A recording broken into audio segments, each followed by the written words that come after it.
fire zone. That is swinging with the charge of Bradley, doing a billion damage. Even as a duo, to output defense balls!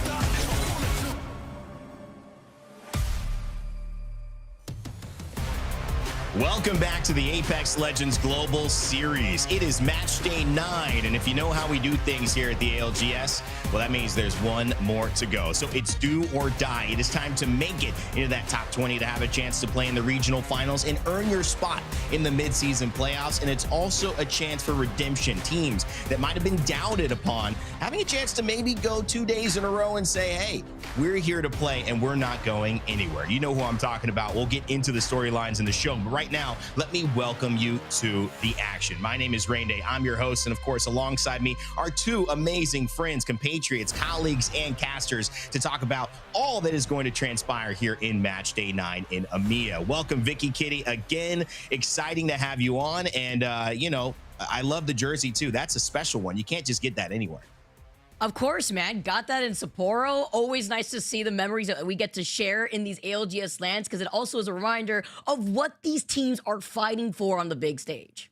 Jamerson, it's great to have you back, man. I did the last show with you as well. We've got competition. It feels like these double headers are making everything that much more impactful, and players are recognizing the importance of performing well across the weekend.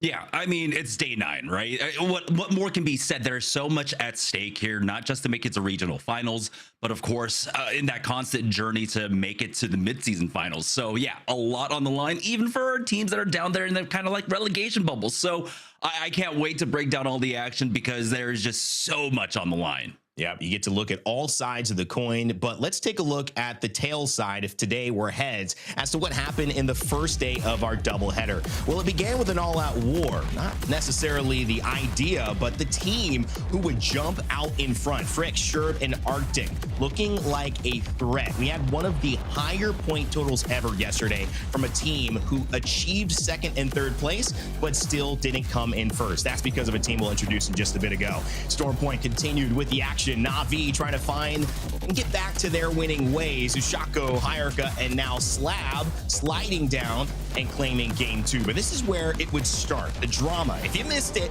well, you're going to hear all about it right now. It would be this team with Poskill and Gashera and Nasky. That's right, this trio combining forces like the Power Rangers suiting up together to say, let's transform into something bigger and better. And it certainly worked out. That was a start that gave them a lot of confidence. As we headed over to E District, this is where teams can get a little bit troubled because they slip a little on these rotations. It can be difficult, but a team that wouldn't, starting off in game 1 on both maps, is War, and they got their second victory of the day. Reply Totem, well, we just had to introduce them because Catch, well, he made sure Kazakh caught these hands. That R99, the slide, oh, it's a play. It's got to go on every highlight reel he sends to any org that he ever plays for. But it would ultimately lead to another opening for 10K. Nasky on the Wraith. Pay attention to this one, because it's a big move coming up. They're on the low ground. The zone is pushing in. They're trying to climb in some pressure. Still 3 squads left, but look at that portal. Nasky sends Gashera over on the other side. Now they have space. Now they have essentially God's spot. They let those two teams fight it out. Say, hey, where'd that other team go? I thought there was a Wraith around here. Try out Thor. Well, he tried hard, but he could not do it at the end of the day. Does that spell problem for Thor as well? Okay, I'm not going to give any leaks to that coming up. We still have a year to wait for that movie. All right, 10K here as well. Finding one more, and there it is. 10K with 3 wins on the day. It means Zero Tenacity and Team War with 70 and 63 points got second place. Futa was a little upset. He sent us one of those tweets yesterday. It said second place, 70-point day, upside down smiley face. Yeah, maybe, but 10K really took the story there. Let's take a look at the overall standings and how that ended up affecting EMEA as it stands. Na'Vi still at the top. Vicky, Alliance right behind them, but War and certainly, you know, some of these teams like Mouse, Drex, they're in the mix here, especially with one more day to go before regional finals. Absolutely, because you also have to remember, with 8 spots being up for grabs for these EMEA teams to qualify for the midseason playoffs, with 2 already secure, that leaves 6 spots available for these top-end EMEA squads. All right, look at 11, though. This is what I want to pay attention to, Jamerson. That's a big deal. 65 points. Now, 8 qualifies to midseason playoffs. We know top 20 makes it to the regional finals coming up next week, and we know that the bottom 8 get potentially relegated, have to work their way through challenger circuits. So there's a magic number everybody's looking for. It seems to be right around 52 to make sure you have a chance to get into regionals and have a chance to play for that. Yeah, I mean, that was huge for 10K. And when they made the announcement that they were going to be competing together again for that week or for tomorrow, or excuse me, yesterday, they were talking about riding the ship, and they were also making allusions to Titanic. And I didn't like that because we all know how that movie ends. And we definitely got a different ending. So this might have been like Titanic 2, you know, the iceberg revengeing or something. But this is what they needed, a 25, or no, it was more than a 25-point day, because they ended up getting 3 wins on it. They got the bonus points. So this might be the huge turnaround point for 10K. And this is also where you can see some of these other storylines of teams we talked about earlier on, like Alliance, like Na'Vi, kind of falling by the wayside, because we are looking at now who's going to be the next to qualify. Na'Vi secured their spot to EWC and our midseason playoff yesterday with their performance. But here's the big note. Notice how in our regular season, you add 25 points to your total with a win. With regional finals, in our next match day, next weekend on the 15th, you get 35 points for a win, but you also get more points for every single placement. 5th earns you 21 instead of 15. The reason for this is not because something is different. You get first, you still qualify for our midseason playoffs. The reason is, how do you often play in Apex Legends? You never play with the top 20 teams overall in any lobby. You're always playing with your lobby of 10 and another lobby of 10. So this is the only time that the top 20 performing teams, Vicky, are actually able to play against each other. And for that reason, any of the scoring in this lobby, any of the placements are weighted a little bit higher. Absolutely. And then with a lot of these teams having a last chance opportunity to secure the points that they need to avoid regulation, to be able to actually perform in the regional finals if they make it for our top 20 squads, you have to wonder, you know, the positioning of certain teams that are on the bottom of the barrel for the teams who are performing today. I'm thinking about Mind, you know, being in Group C, BPR being in Group B, Stay Healthy also being in Group B too. Each of these respective teams, you know, having themselves in 27th place, 24th. You have 34 points here for Stay Healthy. So securing themselves those 23 place overall standing points, it really does highlight, you know, what's at stake here.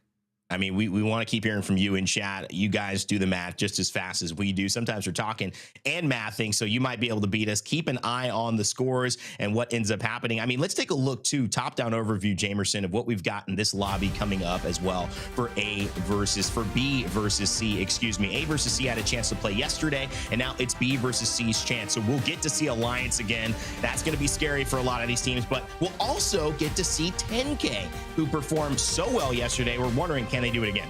Yeah, honestly, I loved what we saw out of 10K, but we do have to mention that Alliance has been the biggest factor, I would say, for particularly on the left side. Group B overall, if you look at the leaderboard, the next team down below Alliance is all the way down to Mouse in 9th place, and then you've got Onyx, Gaimin, Gladiators in 14th, and Annex. So Alliance has been soaking up a lot of points whenever it comes to any Group B game day, and so all these other teams in Group B have been suffering for it. Luckily, though, they have one final chance here. In Group C, again, we're looking at 10K really making the turnaround. Zero Tenacity also had a fantastic showing, but they've been doing, you know, a lot better overall throughout the season, that I don't think Zero Tenacity is really worrying about it, making it into the regional finals, and then hopefully, of course, making it into the midseason finals. But it's 10K right there at the top of Group C right now that we're looking at. I mean, I think that's why they chose their name 10K, to make sure that they're always at least on top of the leaderboard alphabetically. Yeah, we've got some good mojo from the 10, Z10, 10K. I mean, you know, I feel like Alliance has won, 10 match days so far at some point. You know, this is always good things come in 10s as well. Just a quick overview of some of the changes that happened. You know that the big storyline here is that we saw Nasky go to 10K. He left from Ronin. That put Nate from SJP2 in Ronan as his replacement, and Taxington joins Cat. But it is also now time to dive into some of these bigger storylines. There are a few teams that we've loved to watch and have carried on the mantle in EMEA for a while. But let's be honest, that EMEA mantle, that flame has burned a little lower over these last few months, especially in the open. They've not as many qualifying spots. They're trying to get their rhythm back outside of Alliance and Na'Vi. And one of the teams that we have always looked to over this past year to carry that torch has, of course, been Gaimin Gladiators. I'm kind of leading you to talk about it, Vicky, but I know they're your one to watch today. Let's break it down as to why. Yeah, there's a lot to talk about for Gaimin Gladiators. Currently ranked 14th on the overall standings, a team that we know started off, with a really heavy hitting squad in general. After they were able to pick up Funk, they had their best performance of the split on day 4, where they were able to get second place behind Alliance. They had to desperately recover from a sluggish start from the Pro League, the very start of the Pro League season. They had a few Sparrow and Wraith comp and won only one game on Stormpoint throughout the split. So when it looks like they try to chase the meta, they've shown that they happen to fall apart more consistently versus when they lean into non-orthodox comps. So it does look like that with this roster change on top of the legend bands, this team went from top of the crop to trying to adapt under pressure, where today's consistency is going to be pivotal to climb the standings. It is really interesting to see how these changes into Pro League, of course, adding legend bands, implementing a new different map rotation too, has influenced the way that this team has performed. Aside from that here too, and we know that this squad has heavy hitting factors, Funk, being incorporated from the Americas region, now being able to adapt to being a very aggressive player in an EMEA environment. You can currently see the stats from what they've ran with the legend compositions, what they've had to work around the different legend bands, and opting for a lot of Sparrow, whereas they only have gone for one crypto. It's kind of that flip-flop that we've been seeing between a lot of teams that lean into their comfort pick, where, Gaimin Gladiators is the Sparrow working out. What is it that they have to do differently here to really kick things off? Because today is going to mean so much for Gaimin Gladiators, especially since they're sitting almost on the cusp of that top 20 spot. But another team I really want to hear more about is Mouse, which I know you were looking into, Jamerson. Yeah, again, I kind of alluded to this at the top of the show, or when we were looking at the breakdown between B versus C, is that there were a lot of teams that were kind of punished for being in this group in particular with Alliance. Alliance always shining on the day, but Mouse has been doing an amazing job all split long, aside from their last match day. But if you look at the results on match days, 5th, 3rd, 9th, 2nd, until our last match day where they ended up getting 16th. Now, this is a team that started off really strong at the beginning with their 5th and 3rd before we went into the ALGS Open, and then they had this change up where they added Lufka from Gaimin Gladiators. There, see, we got the connection going on here.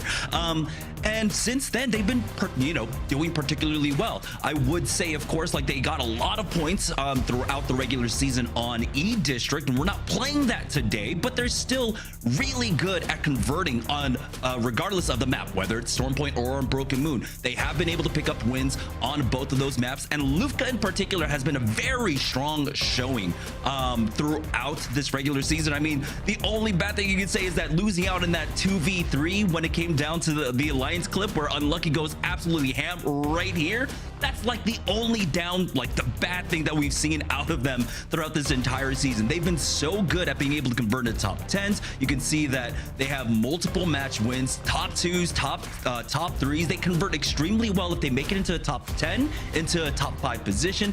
And that's what we're really looking for when it comes to Mouse. We really want to see them finish off strong. Again, it was just that small stumble in their last match day that really doesn't reflect where they should be on the leaderboard. But I think after today, they should be climbing up extremely high, catching up to Alliance and Zero Tenacity. But, Rain, who do you have your eyes on? It's a great question because there's so many teams to look at here, but I've got to say, as you see on your screen, Kashir and asking post skill, well, they have the drama, they have the intrigue, they have the hate watchers. They will be watching today because their performance yesterday was one that nobody expected. In fact, many people didn't expect a lot from Nasky over the last couple of splits. He's been trying to find his rhythm. What team do I go to? How do I figure this out? I've got a Pro League spot. Do I try to camp myself into Pro League finals and somehow make EWC? Or do I find 2 players players that can get the job done and qualify on their own. It was a difficult decision, but he landed in Ronan. And then obviously, Kashera and Postkill, that didn't work out with G-Dolphin. There was a mix-up between the identities of the IGLs and the way they wanted to play. Well, Nasky comes in after Ronan lets him go. He finds a way to get in with Kashera and Postkill, and just like that, something clicks. Something happens. This team not only wins one game, not two, but three yesterday. And the benefit of it is it gets to see all of them on their strengths. Kashira is playing Crypto. You're seeing Postkill on Watson, and you're seeing Nasky flex to things like the Wraith. He's top 5 in damage overall yesterday, I believe. And he showed up in a big way in a weird position, having to kind of perform under unique circumstances and still be proving himself in that. But if anyone is used to kind of proving himself, going against the grain and still becoming a great member, not only of the ALGS, but a great kind of player that people root for and love to watch, it's Nasky. I'm excited to see what this team can do, but the real test happens now. Can they do it against Alliance? I don't think those first places, whether they were well-deserved yesterday or not, are going to be as easy if you got a team like Effect, Unlucky, and Hockey's in that zone with you. They're going to make those same plays, and they might make them faster. So can this team operate at the highest of highest levels? That's the question I have. But Vicky, one more team to watch. Who you got your eye on? All right, so the final team I have on my radar right now, we have to talk about SJP2, because with them currently sitting in 12th place overall, they had a monster performance yesterday, ending the day in 5th. They've been the silent killers under the radar, and even having a 14 KP game and coming in 2nd place should really highlight where they stand. With match day 6, they finished in 3rd, where they also opened up with another 14 KP game for their first match of that day, displaying how kill heavy this squad is versus their placement points record. And since they do stand in that 12th place overall compared to the rest of the EMEA region, that's still that middle part of the pack where you don't want to feel too safe in. You know you could get the KP, but it's about getting that placement so that way you could still secure your way in the top 20 for the regional final. And of course, with those top 6 spots still up for grabs to compete within the midseason playoffs. Here, you can take a look not only at their awesome pictures, which it looks like they're about to drop a banger metal album right now, like SJP2, they're really rocking it, but also looking at their performance across the board, you could see the lackluster placement performance, but look at the KP. We know it's doable, but they have to be able to actually weigh out both together. I mean, a metal band, that's a great way to describe it. I love these photos of our players as well. It really puts you into the mental zone of what was it like? How early in the morning did they have to wake up to take that photo? Were they 150th in line? Were they 400th? Joe Brady has the answers to that, and he'll never tell us unless you find him at LAN.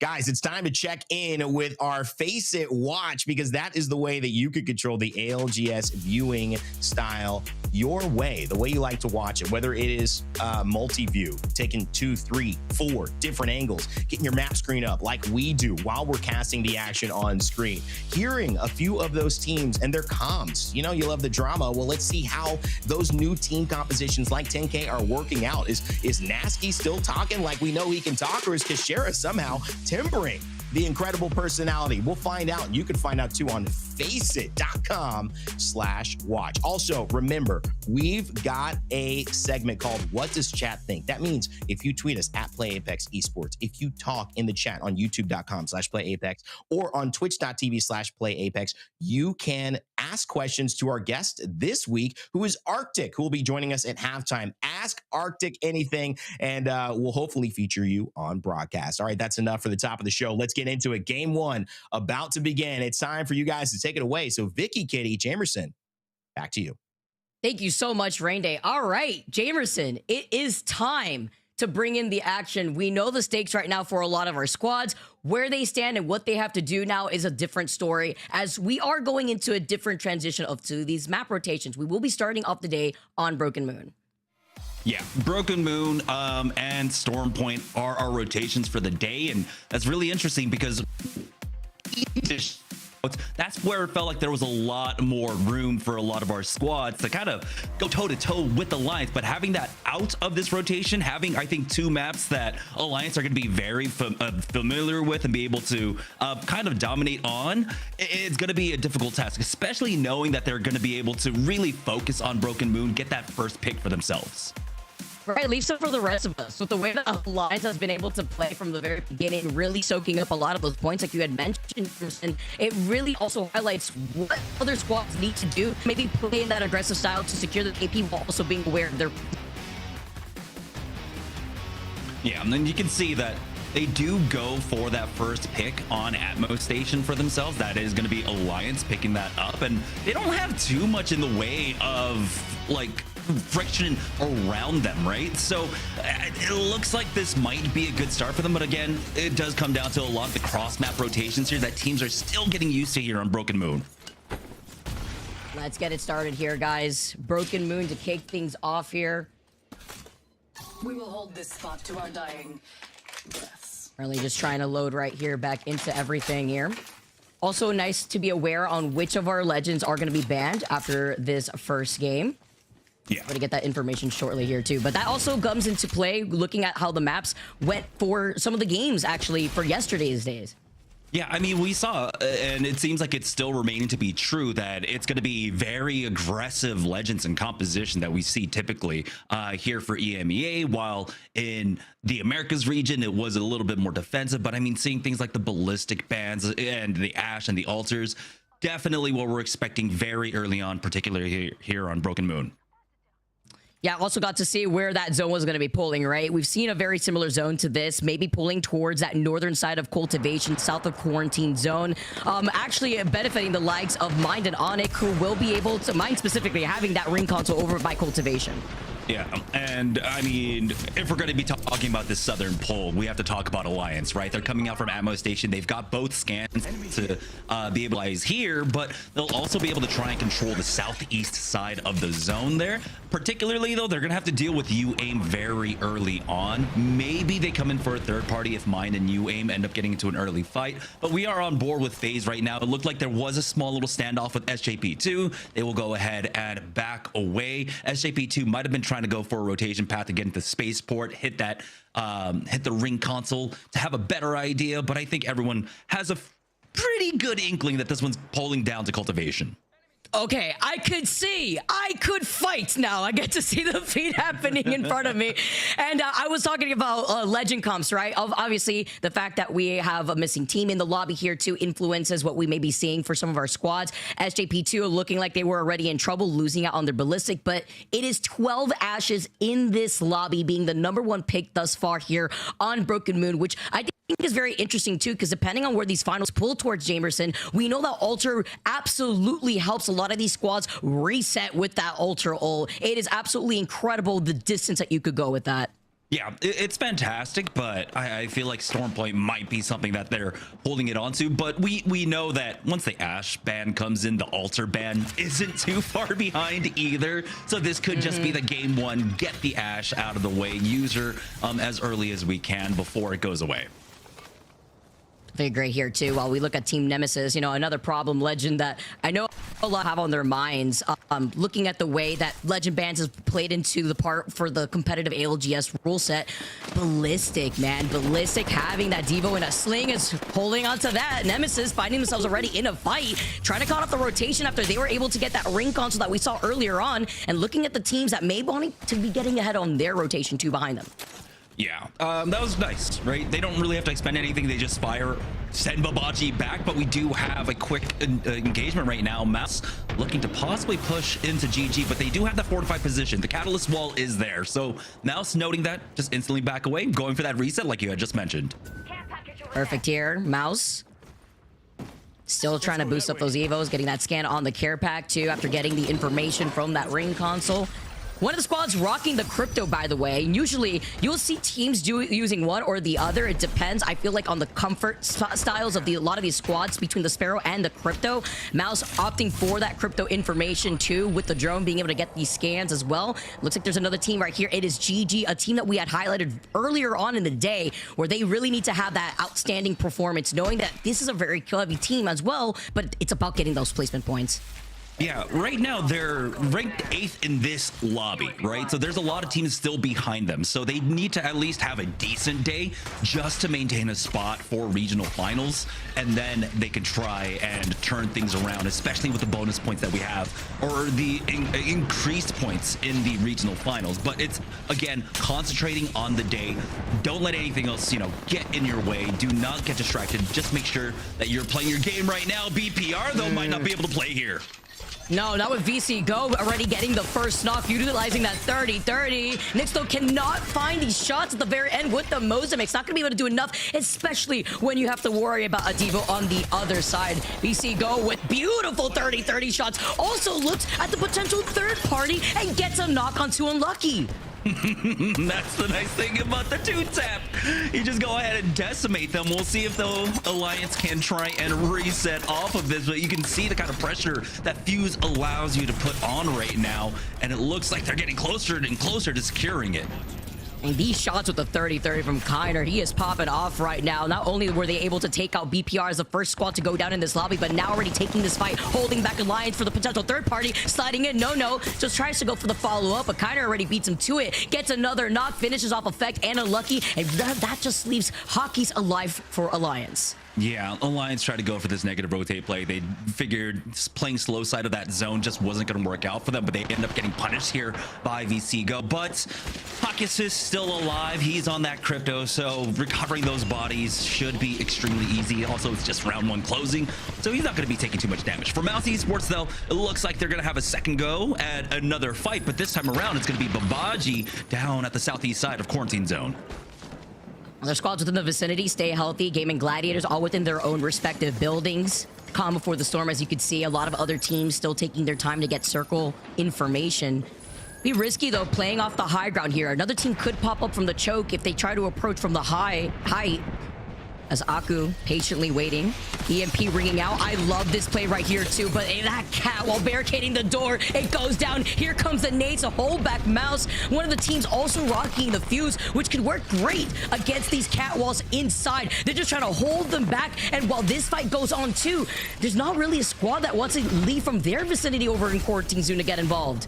No. Stay healthy, or Gaimin Gladiators don't want any of this right now. There's just too much of a threat of a third party this early on. I mean, we still have 18 squads alive right now. In the meantime, Alliance were able to get the reset for themselves down on that southeast side. VCGO were on the hunt for them, but it looks like Hawkins did give them the slip. But yeah, back over here, there were constant threats for Mouse and Babaji in that third party kind of territory. But as you can see, Team Nemesis are playing like a flex spot right now. They're not leaving their spot just to go get involved in the third party fight. So this is a pretty isolated one for Mouse and Babaji. Team Nemesis are playing that flex spot. Hey, maybe this pulls to Quarantine, maybe this pulls down to Cultivation. Well, we know that it's pulling down to Cultivation, and once Team Nemesis knows, then they'll have a better idea. But hey, it's round 2 of VCGO versus Alliance, and it looks like Alliance are losing out once again.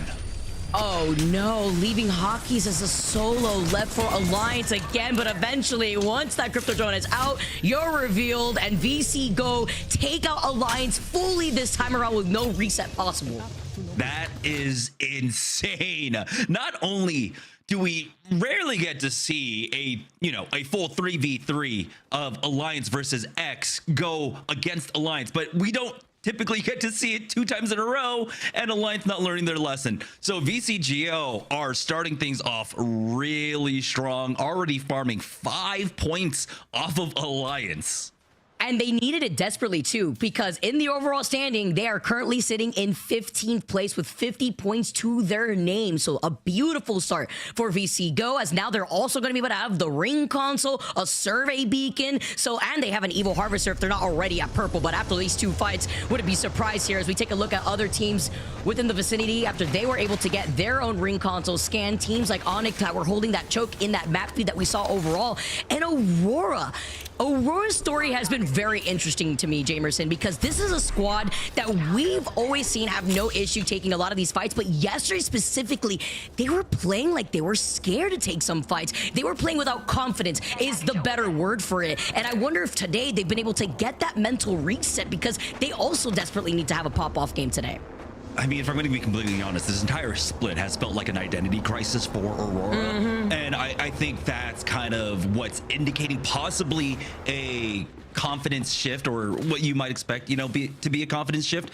Right now, though, I again, it's match day 9. You forget about the rest of the split. You just concentrate on the day, on the day. And I think Aurora right now being able to get this early zone 1 ring and move in very early on down here in cultivation, they should be able to convert off of this. I mean, this is a team that has been expanding on their overall gameplay, right? It's not just about negative rotating and finding fights on the edges. They've been able to add into their repertoire of being able to play center zone. So we'll see if they can convert here.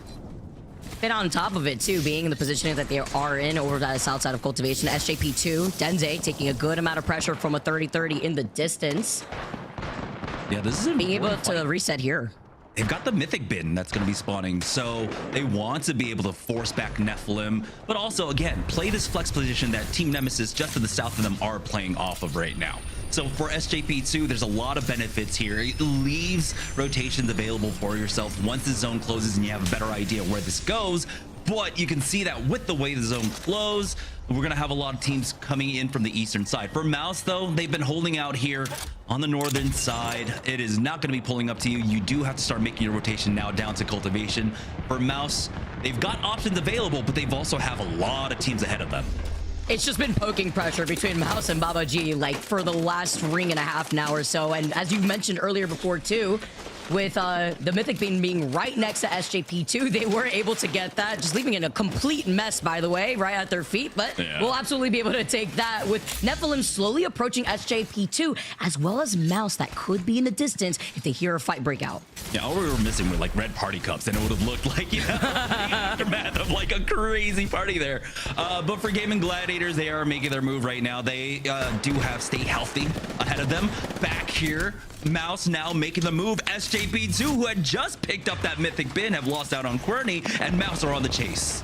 And this is what I was fearing for, honestly, with SJP2 still lingering around, and now looking at Mouse move up, Nephilim right behind Mouse. There's a 4th party on top of it all, 5th party even, with Team Nemesis making an appearance. SJP2, I don't even know how they're still alive at this point. Mouse get eliminated before them. 15 squads left before they fully collapse on them.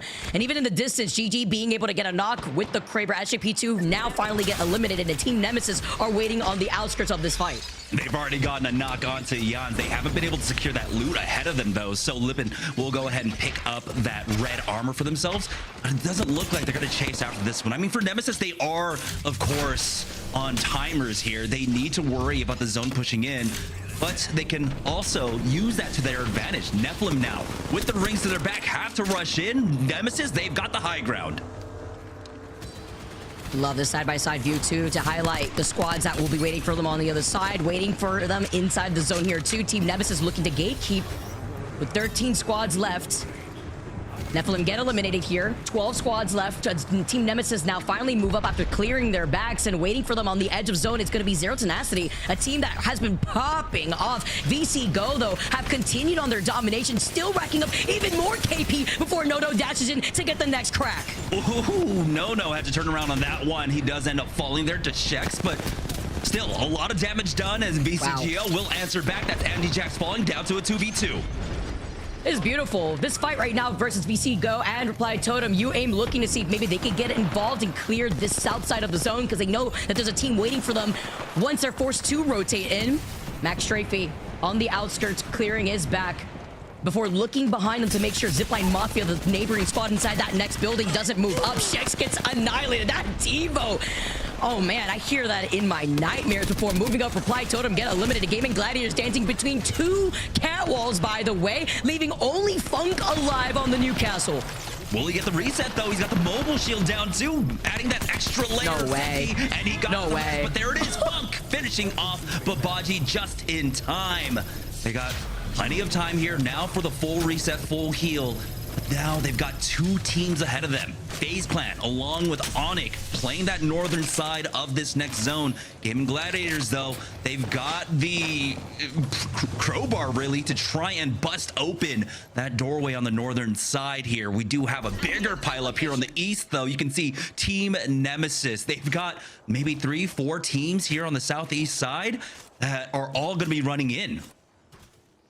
Also want to highlight something that Rain Day brought up too that we were talking about in very early on. You know, Gaimin Gladiators rocking the Catalyst Newcastle. You can see that playing into those comfort like compositions have just really helped elevate the confidence for this squad. While we now take a look at Team Nemesis, sitting over by high ground, not really having the information of where that next zone pool is, but they are gonna have to force their way into that next zone pool with Zero Tenacity being over to their left side. They hear the fight, so this is the opportunity to move up. Yeah, it's 10 squads left as looks like Zipline Mafia were able to get that thirst onto Fuda here. GG able to make their way into that northern side. They've got Onyx in the building right above them right now. FaZe Clan looking off from a distance, but it does seem like they'll find a moment of reprieve here, utilizing all of the utility that comes out with that Newcastle. And no other choice to play off that low ground of the building too, with Onyx taking the inside of the same building that they're neighboring. Nemesis, Kashiha, that Devo just letting it roar.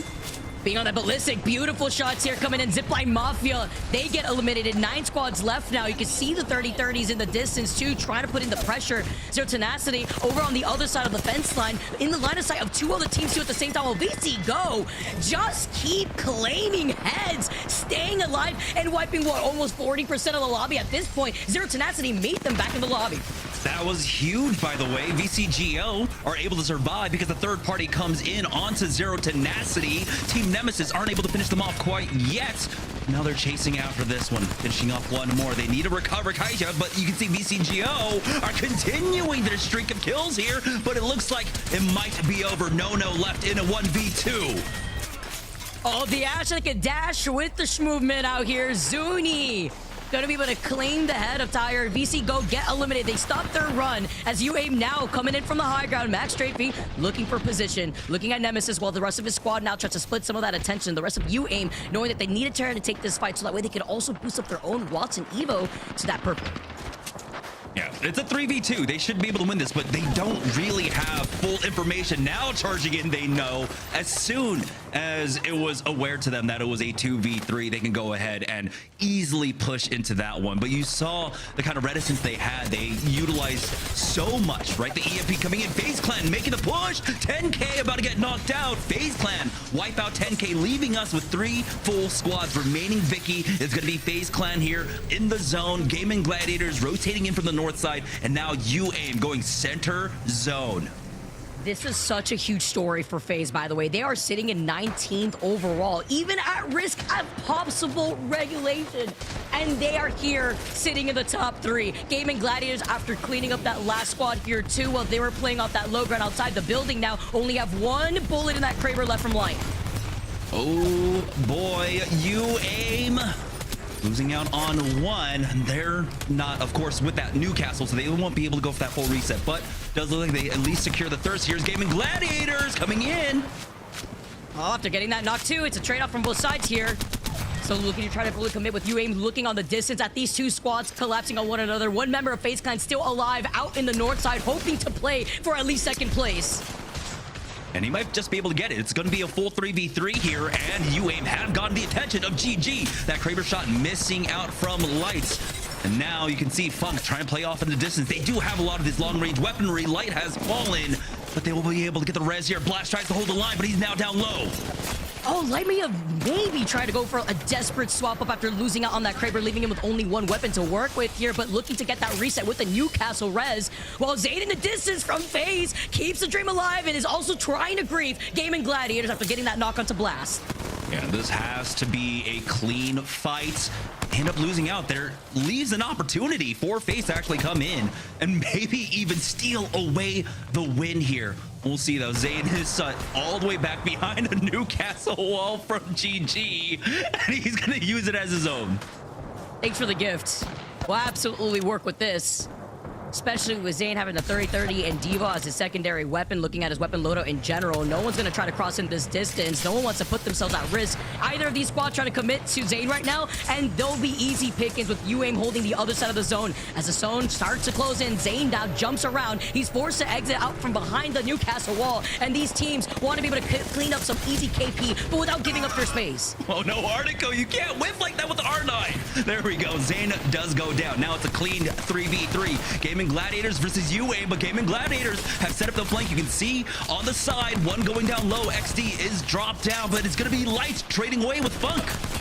UAIM now, Gaimin Gladiators slide in and they clean up the rest, getting a split position and finally finding themselves wrapping behind and getting a sandwich onto UAIM. Beautiful performance from our top 3 squads in total, but it is Gaimin Gladiators that takes game number 1.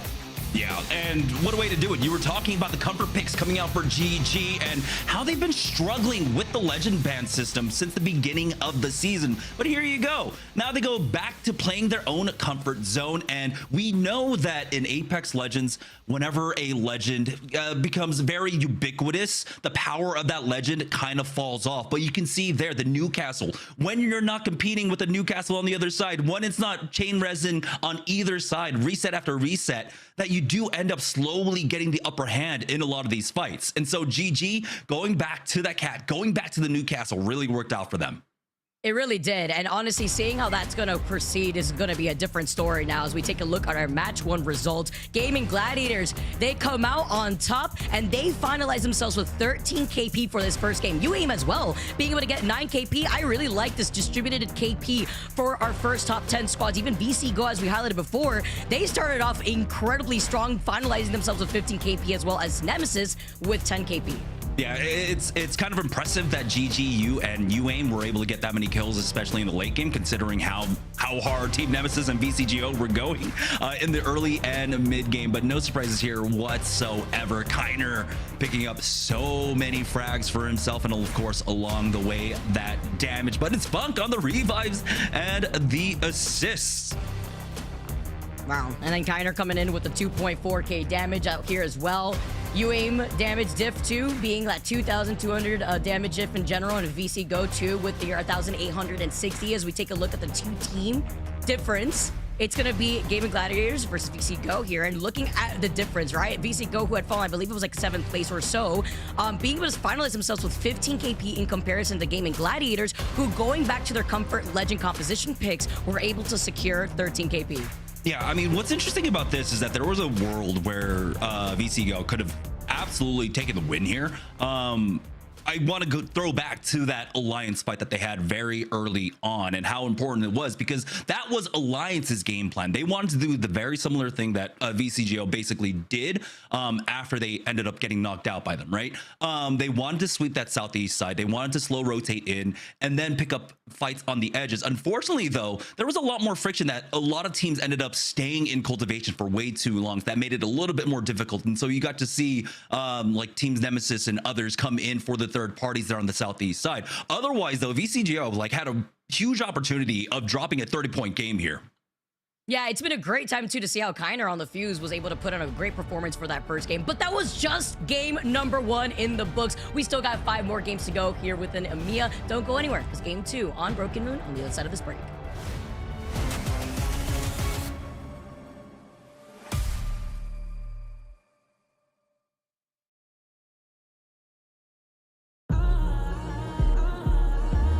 Being called a prodigy isn't easy. The pressure, the expectations. Nah, I'm just kidding. I was born for this. And yeah. The future is here! Are you ready? I've got endless determination, a lifetime of practice, and a total lack of media training. Success, it don't come overnight. Just watch me put up a fight. Locked in, I'm feeling cold as ice. Let's move. I don't know how to slow down. Found my target. Time to say ciao. Doing work on a holdout. It's looking like it's a blowout. More eyes on you means less on me. Putting in audio on top. Making my way up to the top. Sing it out. The first in line, the next in line. I can't deny I've been. I'm in the games, I'm on your screens, and now I'm on billboards? Oh, check this out. Che figata! It's looking like it's a blowout. Putting in audio on top. Making my way up to the top. Coming in hot. The first in line, the next in line. I can't deny. Later, champ. Here I go. Do it again.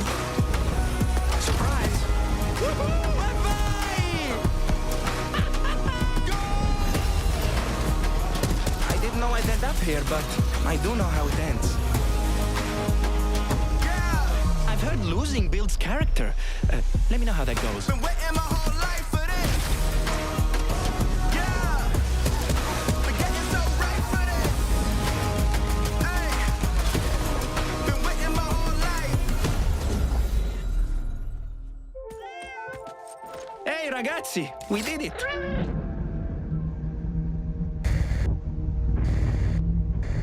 Pay attention.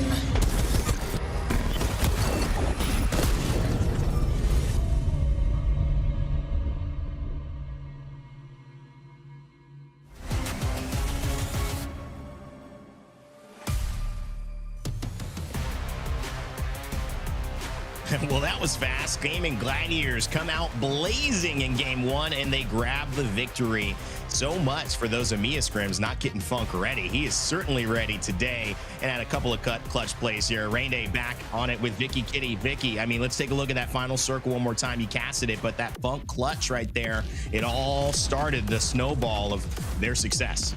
Absolutely, and actually opting to go for the Altar, Catalyst, and Newcastle really helped bring them that success. That's what Jamerson and I keep highlighting for things like this. Funk with the clutch, not only with the res, but with the finishing blow to take out Baba G. That allows the rest of Gaimin Gladiators to move up here and be able to take this game in a great fashionable way, holding their position from the distance versus the likes of FaZe earlier on too. That one solo of FaZe that could have made the magic happen versus UAIM, who were also able to slide in and secure that second place spot. Very necessary for UAIM, as they are also one of the teams on the cusp of that top 20 spot that could be making their way into the regional finals. Strong start for UAIM and 10K, as well as you had just highlighted that they had a chance to win this one. It didn't work out around the bend, but it was also just the fact that they could play a little safer. Zane kind of holding down, trying to survive out of this chaos. UAIM decided to take on the Goliaths by themselves, but unfortunately, Zane kind of got in their way. We don't know if that would have helped UAIM or hurt them. Clearly, it seems like it helped GG, though, as they pop out the crypto drone and finish off with the P2020s. I've heard a little bit about this weapon meta changing. It certainly has, but those P20s certainly still in the mix towards the end game. That is a 13-kill victory for GG. That would put them at 25 points heading into match 2. And we're back on Broken Moon. This time, no Ash. No Ash involved. We saw a lot of the dashing and dancing for a lot of the Ash players in the lobby. We also know Ash allowing a lot of these teams to get out of trouble if they need to go for a reset, something that Alliance was really unable to do even after the res versus a team like BC Go, who had a great pop-up performance. But it's about that momentum, Rain Day, going into this second game. That's the benefit of starting strong, especially on a map that has been the Achilles heel for a lot of our teams. You mentioned compositions, though. We kind of have brought this up. I mean, is that the difference? I love the fact that when you go to Gaimin Gladiators and you look at what works for them, having a core too, I think you can also transpose this idea onto 10K and see a little bit of that Watson crypto that's been working for them with Nasky flexing now. It seems like Light's going to be the one flexing. Funk finding himself comfortable on the Newcastle. Not an easy thing to do. But also, I mean, Funk, not an easy thing to do, joining GG, moving over to Portugal, finding his way to work with a team that is in EMEA, being maybe one of the first North American players ever to go to EMEA and then lift a trophy. That's his goal. That's a high bar for him to try to set at such a young age. He's got personal reasons to do it, but it also is a testament to his ability to stay a professional and get the job done. It's certainly a great start for them. I wonder if they'll keep this up here as we have a northern zone, Vicky, that looks like will allow a lot of these teams to either get started on this rotate, find themselves a little bit late. GG in a good spot. Can we talk about the diversity of team compositions, by the way, in this lobby? There's 17 different team comps. Sheesh. Only 2 teams in this entire lobby have the same comp. I love Legend Bands. It's been, like, honestly, one of the funnest things that we've been able to implement. Especially, it's so good for viewer experience, too. But also, it puts a highlight on players and teams specifically that are so able to adapt around these different changes. Specifically, the Altar having the highest pick rate right now in this lobby. Very usual, you know, usually when you see Ash being that first ban, you usually have Altar that follows up right behind it. That's something that Jamerson had pointed out in our first game. And here it is, following that same tradition. So after game 2, we won't be seeing Altar anymore, as we see an early fight already with SJP2. You highlighted them earlier on, Kearney 7 and Denze. trying to rock out. This team is not the team to sit in the zone. You're auditioning for who wants to be a metal band after this one. And of course, it seems like they're already top final contenders here. Team Nemesis, though, wanting to get in on the action early with the P20s. That's one. Remix Powers likes the original. No need to remix this one. Does it again and again. And that's just going to be some KP. And the third member of that squad is not going to try to contest this anytime soon. Not at all, man. These P20s still as strong as ever. See them in my game. See them here out to clutch out some of these end fights here too. But it's also the fight for information. You saw that Sparrow arrow from a distance coming in left field to get that remote scan, something Team Nemesis doesn't have the luxury on doing. They have Zuni being on the altar, and obviously Remix Powers being on that cat to get a scan themselves, but both taking heavy fire from a 30-30 in the distance. Interesting as well. You know, I just kind of want to talk a little bit about some of the kind of bigger, you know, picture elements when you consider that this is a meta that has kind of allowed people to be flexible. I think it's kind of allowed people to be wrong. And that's made it interesting because everyone, you said 17 different compositions, not only one is going to win this game. Only 4 are going to get to that top 4, top 5 situation. And I think that has helped to create diversity. It's also helped to mean the players who know what they're doing and they have a committed strategy. I mean, they're excelling. And that's why I love to not only highlight the fact that, yes, we're seeing some consistent teams, but we're seeing a lot more teams who, when it's easy, hey, Newcastle, Watson, this, you play that, and that's the way it goes. They're not able to have that crutch anymore. It's really showing off a lot of this individual skill calling as Reply Totem goes down right away to Team Nemesis. Team Nemesis are popping off. They've already secured 4 KP in total for this squad. I love the early action that we're already getting, even from going on to game 1 now to game 2. See the bow check as well in the distance. Team Nemesis are not only going to be able to secure this building, but with the Catalyst composition too, it deters other squads from trying to take this positioning. Team Nemesis, Hemlock R99. Oh, P20's there. Hemlock got a recent buff. Does enough to break a shield and just zone away. Trying to hold this building down. Great composition to do it. Mergil, Supreme in the mix on the outside. Baba's going to go down, though. It's SJP2. We told you, they don't sit in zone. That's another couple of KP for SJP2, still on blues, and they've already got 2 kills. So they have fought, and they have fought quick. Those fights have been decisive. Denze's been putting in so much work with that Meatball Slinger being the L-Star. Meanwhile, Supreme, he can't skedaddle away any longer. Baba G get eliminated as they were pinched between these 2 squads. Zero Tenacity are going to be able to walk away with that free single KP. But also looking like, you know, they've had to share some of these meds in a difficult position, seeing that they're going to be settled inside this building very early on, considering that the zone is going to be pulling over to this POY, over to that north side that Gaimin Gladiators were able to secure. 9 Impulse. It's been interesting. You could see these changes in Europe, taking a lot of these players who have been playing with each other for a long time, now on different squads. Kiner going in, he's slowed. He's got damage. That's enough to find the kill on to stay healthy. The Sparrow ultimate, not enough there. And Styr will also be revived, so they'll get the Sparrow back on their own. That's VCGO in 2nd place. Vicky, they've started off really strong as well. I was going to say, I don't know what they've eaten today, but from the very beginning, they've been throwing it down. But I also feel like that's understanding the stakes that you're currently sitting in for your team. You can't be a sitting duck with the Bojack. He's literally one shot right there, Nasky. He's hungry. He's fully sending it. He says, you know what? That's literally Nasky's intrusive thoughts out loud. We definitely have all been in a position like that where you leave a player a literal pixel of health and you so badly want it, but it's usually not worth the chase for the kill.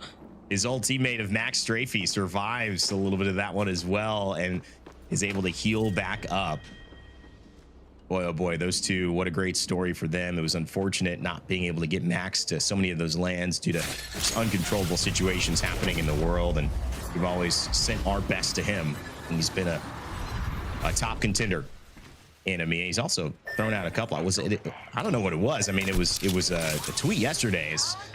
It was a great look. I don't know what he was saying. I don't know if this was just, you know, saying, hey man, I'm looking good. You know, I got the attitude, I'm ready to play. But you know, Max tweeting a little bit. I respect it, Max. You know, we definitely need you to shout yourself out because you guys have the ability here online. You know, that's where you shine. So we'll see if that can continue and that confidence can play it forward as the zone continues to close. Ring 2. Looking to count down and just zeroing in on where we have Zero Tenacity sitting perfectly in base. And UAIM only having that one member alive too, right? So happy belated to Max. Hopefully they can turn things around. Well, Team Nemesis now trying to reposition, looking for that other straggler before they were able to take that Void Nexus out of there. Again, that Void Nexus, such a great get out of jail card, but Team Nemesis losing out on Remix. From a distance, it was a G7 shot from Jens. Remix is going to be able to get safely out from the line of sight of that G7 and is able to get the res. How do you feel about the Void Nexus? I mean, I've seen pros say they think it should only be one recall. No recalls. You can't recall when you're down. What are your thoughts on that? I feel like having 2 active, and it covers like what, over like 35 meters or something, maybe even more. Like it could cover 2 whole POIs if you space out 2 Void Nexuses perfectly. And the fact that it takes so long for the portal to show up for a team to try to capitalize on a knock, I never take a Void Nexus like from an enemy side if I see one in front of me. Like I've learned my lesson very early on. It's usually never worth it as Alliance being one of the squads to rock the altar. You could see as they were able to get that ring console, they want to try to take this fight. Let's jump into a listening with Alliance. There's no TP, there's no TP. I don't see the TP. Should be fine. 2 outside, 2 outside. Running back now, 2 outside, building in front of us. Inside. Yeah, 20. It's a door. They died. Watch your outside. Keep it 25. Yeah. I'm looting. So Newcastle team. Full three. Yeah, maybe we can kill him with your next team. Yeah, no it's no. I got one, I think. Watch your back. I'm getting fucked. Oh my god. Yeah, From where? Don't play outside. It's on the building. Yeah, I'm jumping all the outside. Oh no, I don't have it. It was last game. Never mind. Yeah, it's fine. We just hold for now. We're in the whole time, so we don't need to do shit. Yeah. We just wait for our abilities, hold our spot, get another TP down, and then we're chilling. You should probably put the TP on the outside, I think. I don't think you should put it in the building. Outside? Or Yeah. Like out here? That's that box also. Yeah, I think so. Or, I mean, you can do it in the corner or something. Or yeah, bottom is fine. You just put the next one deeper. Or cells here. Yeah, you just get one in this building and then put the next one deeper. Yes, yeah. I'm getting a drone. Alright. Yeah. I'm 30% right now. What do you guys need? Anything? No. I'm gonna open the care park. Nades. To the you guys need a scope? You need a scope to the 4? Good. Just bring the bats. And bat nades, yeah. Back in here, I think. Alliance trying to set up for the next play here. It's plays on plays. 2 Void Nexuses as well. Speaking of Alter, Vicky kind of showing a little bit of what we were talking about. Having those 2 backup plans makes it very hard to get rid of a team like Alliance in that situation. No, what else is another backup plan? When you got that Devo in your sling as Ballistic, my goodness, does it make your eyes water when you know Ballistic is heading your way. You see him flashing up and you already know that they already probably have that gold Devo ready to actually blow here as VC Go still on their rampage. Being able to clean up even more KP, BPR on the receiving end, stuck on the outskirts of this zone. Hopefully we're able to get a reset here for Horizon. Ballistic, obviously a very important character. I did a highlight on my own channel a couple of days ago, just talking about the impact of Ballistic, his kind of journey back and forth. But really, the essence of it is that Tempest really changes the dynamic of what he brings to a team. There's some adjustments to him, which actually reduced the overheat damage from 30 to 15 on his tactical, and it removed the ultimate extension gain from knocking other players. That's probably the biggest change, because you could see team fights happening, and we saw this last week where he would start at 25 seconds left after a 45-second beginning, and you would end the fight 2 minutes later and still have 25 seconds left. I mean, it's unbelievable what that could do. So no longer that. Will Ballistic fall? We'll see. But will Gaimin Gladiators fall? That's the other bigger question. Light getting a little bit of that revive on his health. And it looks like Blast still struggling. It's Matt Strafey and XDKO and Sonya coming in from UAIM trying to put an end to GG after a great start in game 1. It looked like they just were able to take that Void Nexus out of there too, right before UAIM just finished off what was left of that team. mind getting eliminated. BPR staying outside the zone after VC Go had their way with them in the gatekeep, have now been able to get the revive and bring the whole team back together. They'll probably still get circle gate kept here though, because VC Go had the ahead of the rotation of where BPR has to now lead into. 30 points for GG, clear out in the way. VCGO or VC Go, 6 points behind. And Nemesis flying in at the bell's toll to make sure they can get into zone. Looking for a safe spot to land. That's going to be an even more difficult challenge. They do land. That's half the battle. Can they stabilize? That's the other part. Doesn't seem to have a lot of eyes on them. And as I say it, there's the crypto drone. So no eyes, but technology, as they are still trying to hold in. Horizon, Nick's on the other side from BPR, and Kyler. This is looking difficult. They throw the fuse motherload out as well. They're still fighting in zone, and a little bit of damage is going to take them down. VCGO not going to let them come in onto this spot, and that'll be a full wipe for them, and some more KP for VCGO as they look to finish that squad off. Okay. VC Go have just been on another level. Kyner also getting even more KP to his name. He's been putting in so much damage as well, like over 3K damage already, and it's still racking up. They did lose out Kyner just briefly, but in a great position here. UAIM were also able to get the res after the trade initially. BPR and Nyx, they actually take that kill from VCGO and give it to Alliance. Now UAIM from VCGO also going down. That goes to Remix Powers and a Nemesis. So everyone taking a little bit of VCGO, and in fact, Nemesis taking VCGO out themselves. Alliance still under pressure here in the zone. We know they have a couple of Nexuses set up in case they want to pull out. And there it is, the Devotion swinging in with that. It's hard to lose the 1v1. Artsy behind the Newcastle wall. He pops a battery, but that's not going to be enough with Hockeys and Unlucky barreling down. Zipline Mafia out for the count, and Alliance make it into the top 10.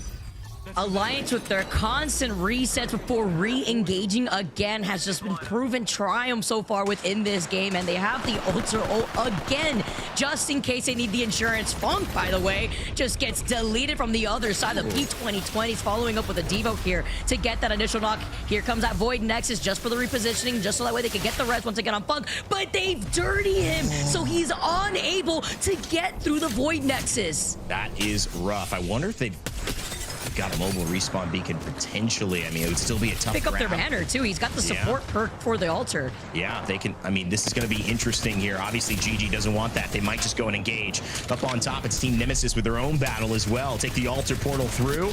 Those Watson fences ain't stopping anybody. It's 10K falling to Team Nemesis, who have found their rhythm. This is one of those types of performances that changes your lobby for the day. Nemesis, if they can keep this up, might be on pace for a win, but they've got to get through a couple other teams who have been popping off as well. GG. VCGO has fallen earlier. They were one of our big threats, but Alliance is here after a slow start. 0 points in game one, Vicky. They're looking to take this, but they've still got a little bit of work to do on the outside of zone. They've got to make it in.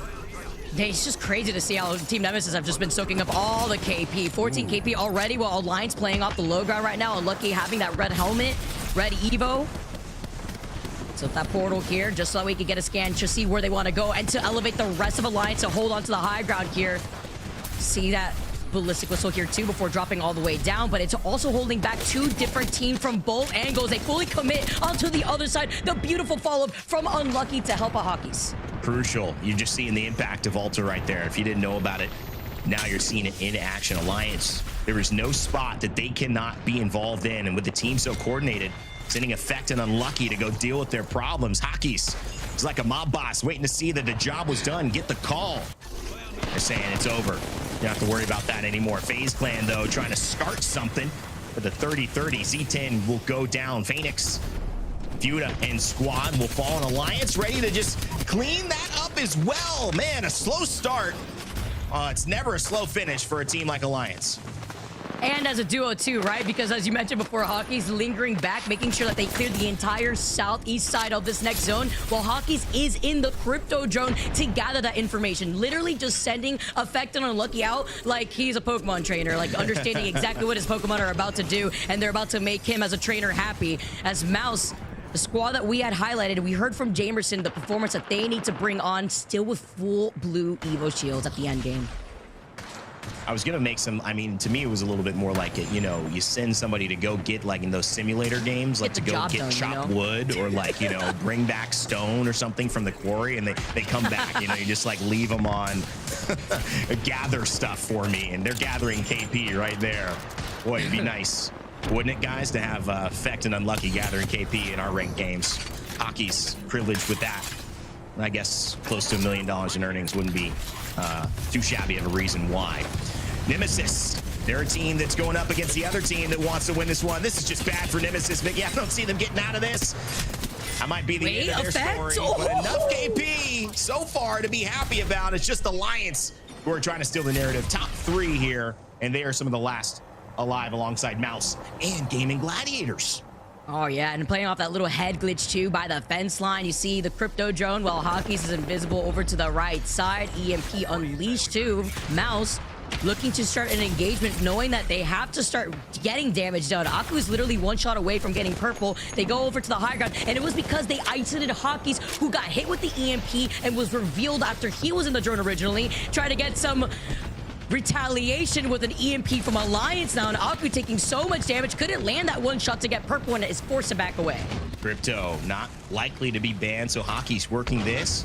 It's a little bit of what we saw the other day, just finding some comfort in these picks for 10K, and Kashera hasn't worked this way, but for Alliance, it's certainly been effective, and that's probably why he's been staying back on the crypto to gather the information. But look at this. They have a chance to craft the banner. It's not going to happen. No time. So they're going to have to play this one without the Newcastle. You thought, well, they've been alive. Is there hope? Did they find a way? No. And this could be a little bit of a kidnap. Not enough. Last too smart for it. It's going to take his own way, Vicky, and that will certainly mean that GG are in a tough spot here with Unlucky and Alliance staring right down at them. But they get away yet again. Oh, yeah, again, being able to go right through that fence line here, too. Only leaving Blast alive. That one shot, though, just to add the cherry on top to bring Alliance home to be your winners for game number 2. What a play by GG at the end. I mean, they say, we cannot win this fight Alliance, so let's just move with Alter and take this fight to Mouse. It guarantees them a couple more KP, and they get second place. And that is a huge element for them because they are, if you look at these standings coming up soon, going to be in a very good spot. But Alliance, that's the story. They bounce back. They have the crypto. Hockey's is sending out his workers to go gather the KP, come back and see how well they've done before he sends them out on another mission. I mean, this is becoming a very, very strong strategy in EMEA over these last 2 days of this doubleheader. And I think it's only going to continue. It's giving a proud dad vibes from Hockey. The way that he's playing around the composition. Well done, it's playing also to their strength, right? Like the crypto just padding Unlucky effect in the back because Hockey's, we also know, takes very good off angles to be able to enable his team to get aggressive. That's the beauty of situational awareness that Alliance brings as we take a look at the match to results, taking a look at Alliance with that 13 KP game and the double on top of it all, but Team Nemesis too with their own 14 KP. I mean, you look at teams that are looking to try to break into that top 8 Mouse, they're right there. And unfortunately for them, couldn't get more than that top 3. But in terms of the overall standings, if they finish top 3 today, that would be a big move, would probably almost guarantee them jumping up into the top 8 in terms of qualifiers for our midseason playoffs. So keep an eye out for that one. Alliance, though, the #1 team in this game, but the #1 team in the series, well, Gaimin Gladiators have been popping off. VCGO right behind them, and Team Nemesis as well. That's second place for Gaimin Gladiators, plus a first place. Vicky, this is one of the best starts we've seen this team have, and when this team starts strong and is playing with confidence, it is so hard, even for a team like Alliance, to contest them. It's crazy because Blast out here as well with like 12 KP already after 2 matches alone. You could tell that the way that a lot of these players are playing, looking at even Nemesis, Kiner with 12 KP himself, Zuni as well from Nemesis having 13 KP after match 2. It's just looking at the fact that these players understand the positioning that these teams are in and knows that you have to get aggressive. You have to get the KP aside from the placement points to be in the safe zone here for these squads. It is a top-heavy lobby. A lot of these points are at the very top 3 positions, and it seems like it's going to stay that way unless somebody can make a move. We'll see if that can happen. Our last game on Broken Moon coming up right after the break.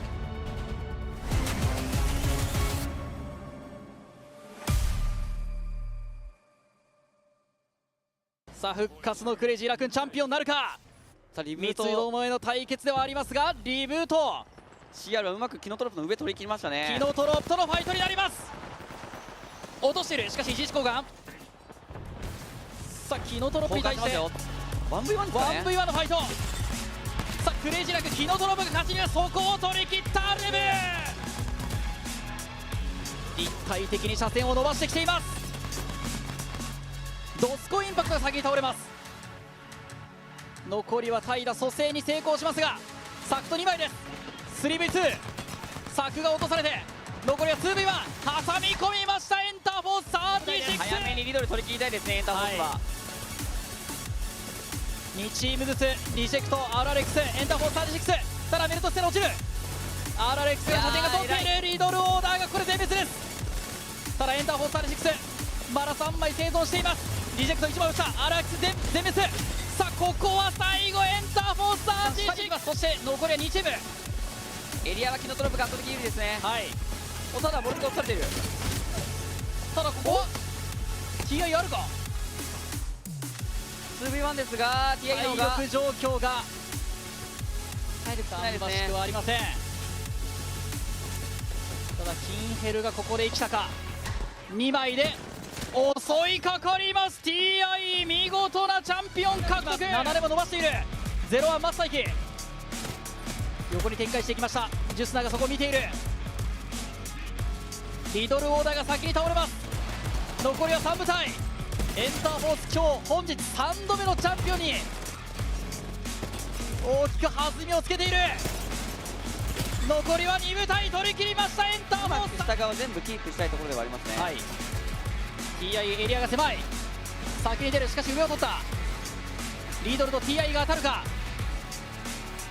下にいるのはクレイジーラック。一気に降りてくるとかなりごちゃごちゃになる可能性が高いです。リドルはアーマー状況が良くない中で TI とのファイト。てなると CR がだいぶ不利になってますよ。さあリドルが先に落ちました。さあ落ちてくるところクレイジーラクーンが取り切った。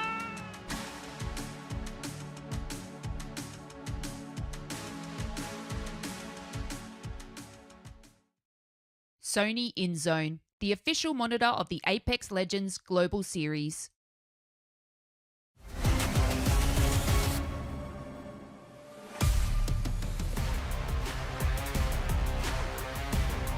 Welcome back, everyone. With our first 2 games down, 1 more game to go on Broken Moon, Jamerson. We welcome you back and we break down the action that went down here for game number 2, because the teams that needed to have a pop-up performance today have already put themselves out in full display after 2 games alone. It's a matter of consistency to stay within the conversation. Yeah, and speaking of consistency, I mean, we have to talk about Alliance, and honestly, this is one of those generational plays coming out from them. It looked like it was going to shape up to be more, but we do have to talk about Nemesis. Zuni has been absolutely popping off. We've been talking about Tip of the Spears. We have to talk about Zuni along with Effect, but you can see how much aggression has been coming out here for EMEA, and I'm all here for it, Vicky. Absolutely. I mean, Zane, too, from FaZe has been able to secure some KP, but it's rather more evenly spread out across the rest of the squad. Alliance, of course, too, with the amount of resets they were able to get with the Void Nexus on top of being able to clean up some KP. It was a bit of a reminder after we saw them falter very early on in game number 1. They brought it all the way back for game number 2 just to remind the rest of the lobby just who they are. Yeah, and this is so important to see, like, how they've been able to be so aggressive and so fast in their fights when they're not even running the ballistic, right? This is a Fuse altar that they're, or excuse me, yeah, Fuse altar that they're playing off of, and it's really off the back of Effect's Fuse that Unlucky has been popping off. Effect has been kind of playing like a secondary support to Unlucky with how many nades he throws in. These airburst nades come in so aggressively, timed perfectly with Unlucky's aggression. And so their team fights in that last game were so immaculately clean. It was really impressive to watch. It's great to also recognize the positioning on each individual member of Alliance and how they specifically always hold split angles to break out of the line of sight of other teams that may want to focus on them if they funnel in one direction, especially on a map like Broken Moon, where these chokes are so detrimental. It's very grueling on how do you get through a lot of these chokes on this map specifically, as we also say goodbye to Alter after she was the #1 picked legend going out of game number 2. Yeah, and talking more about that choke control, right? I mean, we got to see starting in game number 1, Nemesis doing a fantastic job of really holding out that site when we pulled down to cultivation. They did a similar thing here when we went up to the core, right? The third parties onto UAIM and I believe VCGO were perfectly timed, and they were playing that side of the edge once again on the eastern side extremely well. So Nemesis are doing a great job of really leveraging this map for great points. See if they can keep it up here as they have one more game to go on Broken Moon before we make that transition onto Stormpoint. We've even seen teams find their comfort pick over by Stormpoint, which I feel like, we've had a good enough time already on E-District and on Broken Moon. These teams are already starting to shape up, find themselves in a new comfort space too on top of the Legend bands as we get situated and look at Alliance, our game winners of game number 2. Yeah, I'm trying to see what kind of change-ups we're seeing, and with a lot of those movement legends out, right, with Alter and Ash Band, we are seeing some Pathfinder getting picked up here. Does seem like some Bangalores as well be utilized, which is a great option, I would say, especially when there's a lot of open ground to cover, right? You got the smokes to cover your rotation, you've got the rolling thunder to throw down. So yeah, Unlucky's gonna go ahead and pick that up. But the thing is, Unlucky can still play very similarly to that Alter with effect on that backup, and of course Hawkes maintaining that crypto position for them. So nothing really changes here for Alliance. It's again about executing that game plan, and here on the eastern side of the map, or the southeast side of the map, just really avoiding some of the early aggression team fights that we might be seeing out of teams like VCGO. And I think that's going to be their biggest threat as we do get a look at our first rings, and it is going to be pulling over towards Solar and Experimental Labs. Interesting. It's another typical circle for the squads that are going to be fighting for their lives once again outside of these brutal Broken Moon chokes. But this benefits the likes of Aurora, a team that we talked about a little bit, Jamerson, in game number 1 after looking at their positioning on the south side of Cultivation. We saw that Cultivation-like zone for game 1, and now having a ring console, they're going to be able to go right back to the Foundry, but also noting that this zone is going to be pulling slightly over to their north side of Foundry. Yeah, after 2 games, they kind of have to note what teams are probably going to rotate into them here on the south side, right? So you're looking at UAIM, who has tried to find like the early game aggression at times on center zone spots, but hold on, FaZe Clan in a fight. It does seem like this one's at a bit of a distance. It's going to be up against SJP2 again. We have another fight breaking out. It's going to be Babaji versus Zipline Mafia. Oh, it's everything on the table right now for these teams. They are scrapping off the rib for the squads that desperately want these points here at Broken Moon. Babaji just holding it back though, and this is a fight too between FaZe and SJP2 that we've also been seeing back and forth a lot. Looks like both SJP2 having the information from the ring console over maybe by that north side of core and trying to move into the north side, looking at FaZe. FaZe still with these white shields though, and looking on the other side, SJP2 were able to get an Evo Harvester. Looks like exiting out here, but the Devo could be just enough if they need. Dente still gets that knock. It's a trade from both sides. Synetic is literally one shot. It's up the Nags here with the card, the follow-up as FaZe beats SJP2 in the initial fight for game number 3. That shouldn't have happened. There was, of course, Zane isolated up top by himself. You saw SJP2 move as a full 3-man to take that roof and take him out. They had that initial 3v2 advantage, but somehow in that fray, they got a little bit lost. They didn't find their next targets because 2 had to drop down onto the low, came in from different sides, and they split up the focus there. So SJP2, unfortunately, lost out on a fight that they should have won.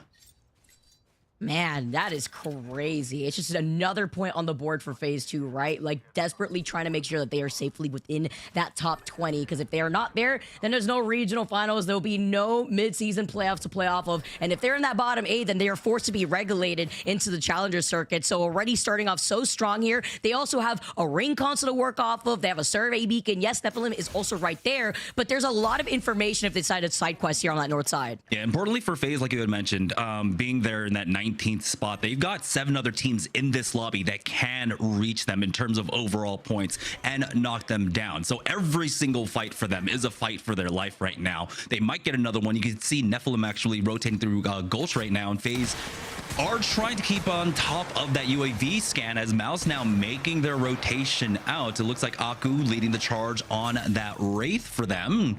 We'll be able to get down to the south side fairly safely. Never mind, Lufka won't be able to make it over.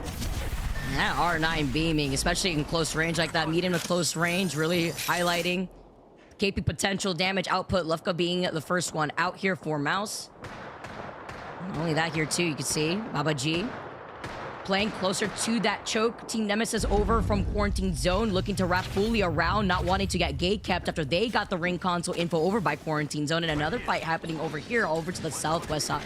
Yeah, unfortunately, they don't have the UAV, the man scan quite yet, but they rotate over towards underpass. They might have it. FaZe Clan, though, this is the fight that we were talking about. Nephilim rotating through now. Dry Gulch and FaZe Clan are set up. This is a fairly even fight, but you can see how spread apart that they are. One has taken roof. I imagine that's probably Zane looking for an angle. Nags out pushing up. Synetic's taking damage here, so he needs to slow things down. But as the push comes out, FaZe Clan need to respond. Nags was quick with it before he gets taken out, and Synetic now forced to back away here. Low health. He's still got that blue evil shield ready to go, and Zane now taking a different off angle, making sure that they can get coverage here, seeing if they try to go for the reset. The rest, perhaps, as he yeets the grenade up on the high ground, doesn't want to overextend, knowing that Nephilim still have a different angle. Ooh, if he wasn't Cat, man. Yeah. Oh my goodness, imagine that. Reinforce, and now Nephilim trying their best to hold out for the full reset there, and it looks like they will be able to get that lip up top, is keeping them kind of contained at this point. FaZe all the way backing off of this fight at this point, and it looks like Zane might be left by himself. Nephilim haven't sussed them out quite yet, as we have another fight. It's gonna be Nemesis versus Stay Healthy in just a moment. Still getting the KP here. Reply Totem getting eliminated. 17 squads left, but it is Nemesis who are just constantly trying to take these fights through Quarantine Zone, holding themselves by this choke to await the next squad, who, as you can see in the distance, being Stay Healthy. And if they do commit to going through this bunker, they have to think about Zipline Mafia, who are waiting for them on the other side, and Stay Healthy trying to listen out to see if they could go in for a 3P if they commit to going through that bunker choke. Yeah, this is a big objective fight, right? Over here at Quarantine Zone. Both teams realizing that, hey, we need a very solid position here for this ring console, but unfortunately it looks like Nemesis, they've realized, hey, this is going to be too difficult. We have a lot of teams that are probably rotating in from the northeast side. This is taking way too long. Let's just go ahead and set up on a choke that'll be a little bit easier to play. They're keeping their eye on that scan though, and might have gotten some decent damage off onto Stay Healthy. They are starting to move out now. That's a nice highlight after looking at the feed. FaZe losing out on their fuse earlier on, forcing them to now have to go all the way back towards the zone to see if they can get that res. Team Nemesis comfortably sitting still on the south side of Stay Healthy. They've been wanting to take these fights back to back, but Kasheha needs to be careful being on that ballistic, leaving him one shot, forces him out of this fight just temporarily. You can see Zuni starting to fall back now. Again, this is all just positioning and fighting over this ring console. Currently, AJ backs away too. And I don't know if either team has really been able to hit this scan quite yet. Nemesis now resetting on the eastern side, forcing them back. But this is what I'm talking about. The longer this fight goes on, you're worried about the teams rotating in. VCGO, who hasn't found a fight quite yet here in the early game, are raring to go. So Nemesis have to be wary of this. Surprisingly, too, VCGO, a team that has been very on top of taking these early game fights, now having to go through a good amount of distance, not being able to get any KP, but wrapping around Quarantine Zone. Team Nemesis are still waiting for them, by the way, on the outskirts. Knowing that this fight was going on between themselves and Stay Healthy for as long as it was, both squads recognized that there was a 3P opportunity, and VCGO, not hearing the fight, is still going to try to prioritize their rotate. As Mouse, after also getting a reset earlier on, as we saw from Lufka, are also trying to still continue on this fight. Yeah, they have an isolated fight here out the Foundry. Now there is a possibility for Mine to come in for a third party from the eastern side, but they know that this is relatively free. Now peeking down, Bad Sniper took a decent bit of damage here, and here comes the rest of Mouse, but Lufka is dropped down low, 1 HP. He can get breathe on and fall there, 0-0 resetting low, and now they're just gonna go ahead and port out of this. Oh, you know he was clenching right there because he got hit once and took all that damage, and they finally find the knock with the knuckle cluster covering space, even with the Wraith Porter to reposition to try to go for the res. Aku is left to just put in the suppress fire on the team, looking at them from across the field. Lefka's going to be able to get the res here. He's going to be able to pop the shield back, and here is the reset that Mouse needed. Yeah, that was great coverage fire there as that Nemesis versus VCGO fight is now taking place. Kiner, remember the top frag for VC Go, now knocked out. Team Nemesis with the mad advantage want to try and press onto this one. They should hear the crypto drone coming up from behind them, and so they know that the third party is awaiting them. They're not going to get overly aggressive on this one. Again, for Team Nemesis, it's been about strong control over the choke points. There is going to be one to their south that Alliance are currently playing off of. But again, I think both these teams, all these teams in this area, quarantine zone, are okay with really fighting over this objective. The map scan, the recon, the recon scan as well. Yeah, because you know by quarantine zone, the middle POI of forcing a lot of these teams to prioritize this as a rotate so that way they can get these ring consoles to maybe get an Evil Harvester in the distance. If with FaZe getting the full reset, have now made their appearance through quarantine zone, but the disengage from Team Nemesis and that previous team that they were fighting originally has allowed Team Nemesis to just wait for FaZe on the outskirts of that next zone pool. They'll slowly start making their way because waiting for them by the other side of the choke will be Alliance eventually, a squad that we know likes to take their time to play objective and wait for other teams on the edge of zone. This is Mouse versus Babaji once again, and it looks like the exact same fight. How Aku is now here up on the rooftop. The Singer Bolt does reveal Aku, or he actually clears one out, and now we're gonna try and push in once again. This is a pretty big fight because we do have the Mythic Crate spawning right outside of this fight, and so whoever ends up winning this one will have the zone, they'll have the south side, they'll have the ring pulling to them. And everything. Mythic bin, zone, priority in their position. Very important fight here too. Crypto EMP is going to start ringing here to benefit the likes of Mouse, with Aku getting that first knock right now. They do get the trade just briefly, but Aku is on a different level right now. The ability to reposition right now too, looking at for a Supreme who is still stuck inside the cat spikes on the floor. It's going to be a 2v1 in favor for Mouse here before Aku drops down to try to find that one last straggler. Yeah, he's going to allow Supreme to get off as they just need to go for the reset. Again, team fight win. They've got to really prioritize getting this Mythic bin for themselves, as teams are probably looking for the third party, but for right now it looks like they will be completely safe for Mouse. They'll be able to secure that, and Baba G will be left to reset, but I don't know if they really have an option for a reset here.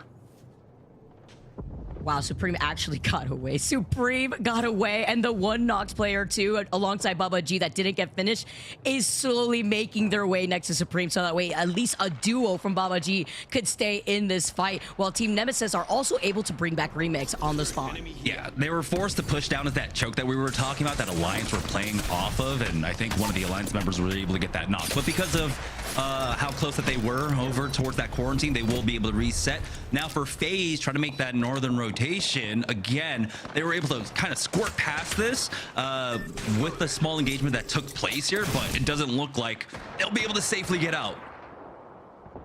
And these 30-30 shots have some of these players crying. We saw those shots from Zayn earlier too, with the Lions holding onto high ground. FaZe wanted to reposition here, playing off that slow lip on the low ground. Kashea, though, gets beamed. Zone closing in. Stay healthy, only having Falcons. He's got the Devo and a Dream before trying to take the accelerated zipline before dropping down. It's a crypto drone waiting on the other side, and this is the gatekeeping that you could expect. Luckily, though, he's the Pathy. He's got a zipline ready to go, and he takes the wrong zipline by accident. Yeah. Oh, that's unfortunate, but honestly, he was going to get gatekept anyway. So FaZe also looking at Alliance. They shake hands as they say goodbye to that team. Yeah, it's kind of like the out of the fire into the inferno, because now there's even stronger gatekeeping positions here held by other teams. You can see FaZe Clan are there on the northern side. Alliance finding a moment to reset and heal up, but this is the other position. VCGO on the more southern platform are looking to gatekeep here, so it's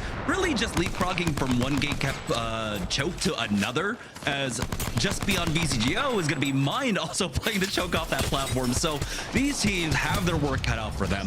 And for Nephilim, they're taking a fight now up against BPR. They've already gotten the knock into Horizon. It's a 3v2.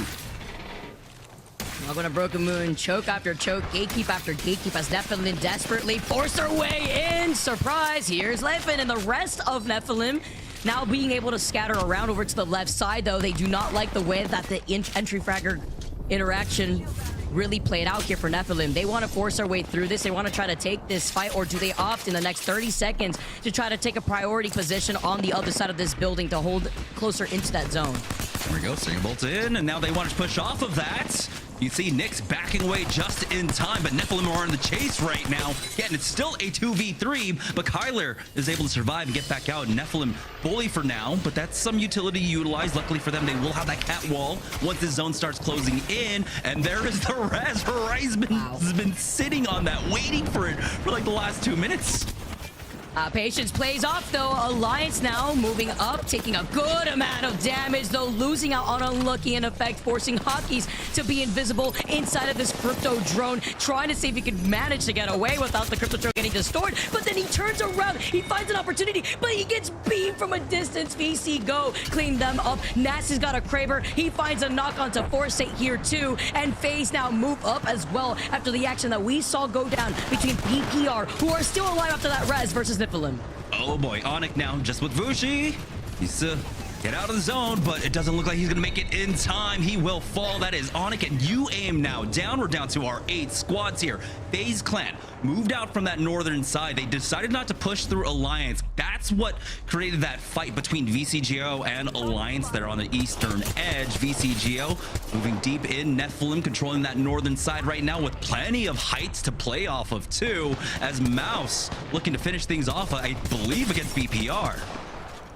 Natsuki is just trying to create a little mini highlight reel, by the way, in the feed. I keep seeing these knocks with the Kraber from 10K as they have now moved in, trying to see if they can find a spot by the Foundry, too. Mouse was another squad that was able to get a Kraber, too, earlier on, as after we also not only saw the Mythic Bin spawn on top of them, but being able to hold that position as now Nephilim move up, see GG over to the left side, who are literally won without realizing it. He backs away, and it was the surprise horror game. Who says Apex isn't a horror game, as Nephilim want to walk away here in a better position? Nephilim know that there is a third-party potential here, so they cannot chase after these kills. They have to play at a range. They know that FaZe is on the other side of this rock, which is why they're keeping another rock between them and FaZe. So unfortunately for Nephilim, despite finding a very opportune moment to try and finish off GG, they cannot chase after it. Lip is looking right now, but you can see that this is not something that you just want to barrel your head into. Mouse even getting involved in this one as Nasky finds that knock onto Funk.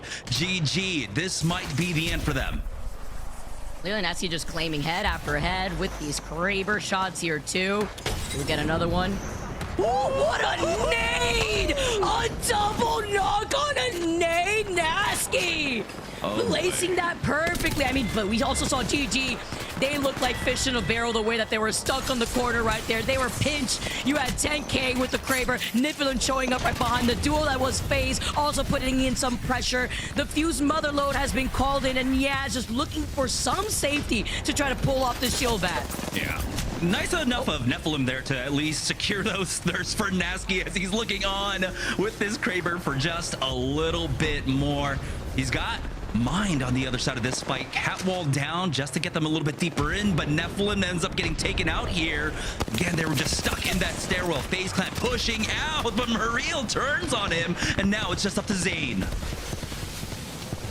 Oh, and with these knuckle clusters too. He's only got one shield bat, but he's got more than enough shield cells. See 10K now wrapping around, looking at Kyler here on the other side. Nasky, not only with that Kraber, the gold R9, he takes a good amount of damage, takes the portal right back to reposition here too. This is a good amount of space. This is basically their own makeshift utilization of what we have seen from the Ultra that's now banned, now being utilized with the Wraith here in terms of repositioning from Nasky. Finally, BPR get knocked out along with GG. Leaves us with 4 teams remaining. Mind, 10K, Mouse, and FaZe.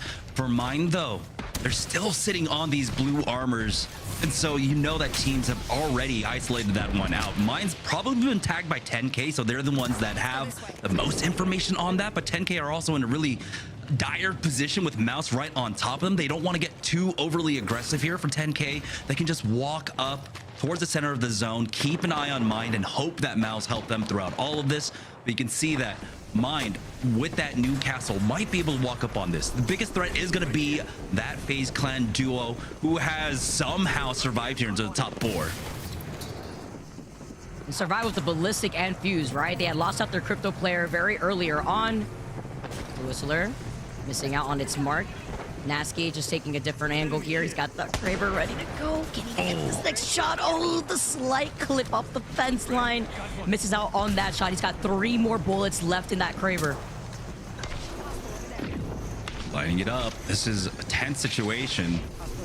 This isn't the team that he wants to take out, though. Like, he really does need to focus a little bit more on Mind, but you can see he doesn't really have the angles there. So he's just going to keep an eye on FaZe to the north right now. 10K, Mouse basically stacked on top of each other. There's the hit, but they cannot chase. There's just too much in the way. Mind is standing in the way. Mouse now pushing forward, dropping down onto Mind. This is a huge opportunity for 10K. Nasky only has 1 shield back here too, so 10K looking to take advantage of this opportunity after Mouse were able to get that pick. Getting so much KP for Aku. Look at that. Being the kill leader with 5 KP to his name alone. 4 squads left. Mouse playing off that slow, low ground right below 10K. To the Watson fence. Aku immediately gets rid of it here. Running the same loadout, by the way, as Natsuki, who has high ground over him. And here comes FaZe as a duo, sliding into Motherload to give him some information. Mouse, look down at the squad right below them here. It is Mouse, Mind right next to him. 10K on the high ground, looking to see if they can try to force FaZe to get out of position as a duo. Gets the next knock here onto post kill. Huge play out from Aku now. He's looking to finish things off. Mouse with full control over this fight. They will finish off FaZe Clan, leaving us with Mind and 10K somehow still alive. Wait.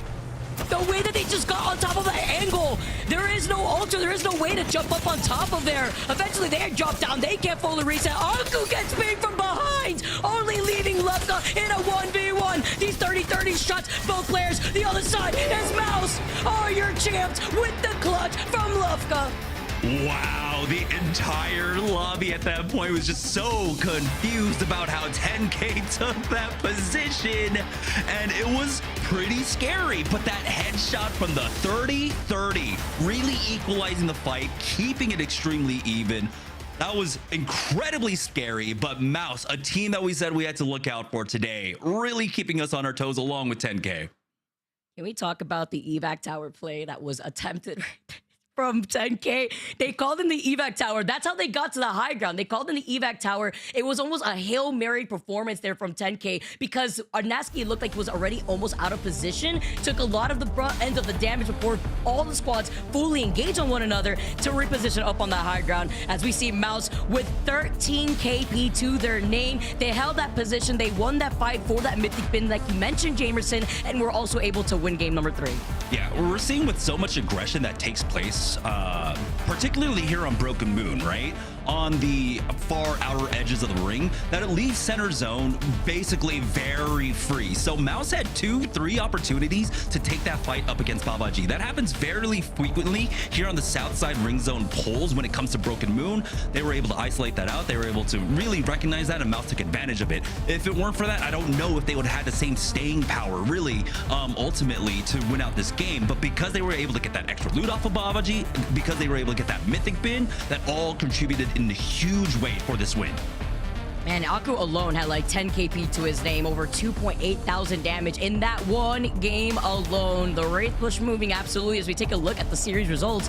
Leading the pack, Gaimin Gladiators still with 44 points. Team Nemesis, Mouse now moving up over to that top 3 spot with 36 points, but it's looking pretty close here, Jamerson, even looking all the way down to FaZe with 31 points. Yeah, and for Team Nemesis, right there in second place, this is huge for them, right? Because they started off 5th overall in the day, so their spot for regional finals, yes, basically secured, but their spot for LAN, this is what they really want to just really nail down. We have 2 teams currently, that's Alliance and Na'Vi, that are absolutely secured to be able to move on.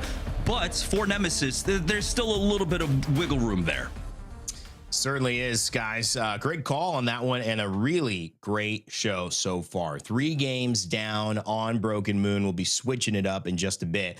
But, I mean, the action was unbelievable. And I think the story around the urgency to get to regional finals is really clear. These teams need to make into that top 20. Look at UAIM having a good performance. They're sitting in 21st. You see a team like FaZe who kind of sneakily having a really good run. Obviously, they need to perform well in 19th to stay in that position to have a chance for regional finals. Doesn't guarantee them, obviously, going to playoffs, but it guarantees them a chance to take first place and then get into midseason playoffs. So much on the line. And who better to hear from about the stakes happening and what it feels like to be in this lobby than one of our pro players themselves. Of course, that means that it's time to bring in our guest for the day, Arctic.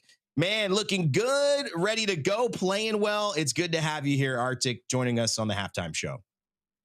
How you doing, boys? Good, man. Hey, first of all, you guys had a great day yesterday. I kind of don't want to, take too long to jump into it. I mean, we have a play that you put together that was like, this is the 1v3 that we're all trying to put on. Walk us through this moment here and what was going on with you guys. I don't even know what to say. I mean, everyone's seen the clip and people think it's good. Obviously, like, just the shots are hitting, but I just like to say, if you look at this clip, like actually like focus on it, look at the map where the zone pulls, we have this whole side of energy bank. This was so troll. This was horrible play. Like, we've just left Godspot, or I've left Godspot and brought my teammates to a suicide play.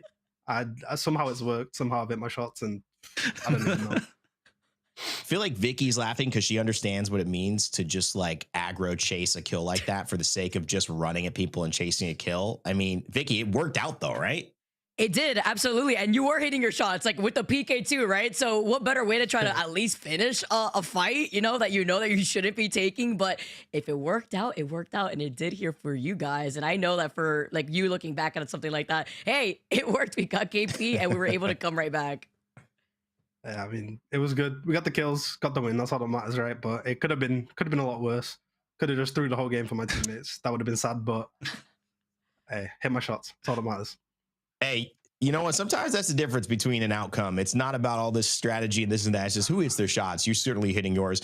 No one can fault you for that, especially after the result is so clean as it is. Arctic, I want you to walk us through this final circle that we just had. I know you've been watching along with us. We want your thoughts on it. Obviously, it's tense. A lot of teams trying to qualify. Give us your thoughts here as we show the replay of what just happened in this last game, and just follow along with some of this video on what you're thinking. I honestly think this position that Kashara is playing is like crazy good, and he's just the king of macro in EU especially. This guy's always in Godspot. I don't know how he does it, but just seems to always have consistent end games, even though he doesn't close them all out. It's just consistent placement points. And then obviously other teams like FaZe and GG that we see in these end games are just fighting their way in, but somehow Kashara is just there already every time. Like, this guy just studying zones 24 hours a day. Don't know how he does it, but it's crazy. Well, it's because he's on crypto, right? He just gets to sit and drone for like half the game. So he's just, on the browser, looking at zones, looking at old VOD reviews, right? Yeah, it's wild. I mean, this eval play was kind of crazy. If this worked and they all three managed to get up there, I feel like they could have won this game. But I mean, see, Ark is just decimating everyone. You can also look at a little bit of the history here. Lufka versus Kashara, these two so close to, coming out on top in a playoff in London, now separate ways, separate teams, but both kind of combating as well. I mean, I feel like there's more storylines than ever in Europe, but former teammates kind of going head to head with different squads. Is that just the way things have been since the Open in your eyes, or just this year 5? What's kind of been the reason we've been seeing so many squads split, maybe try new things this season? I mean, as we all know, like the thing with rosters in Apex is no one sticks together for very long. No one like seems to work things out. There's so many roster changes.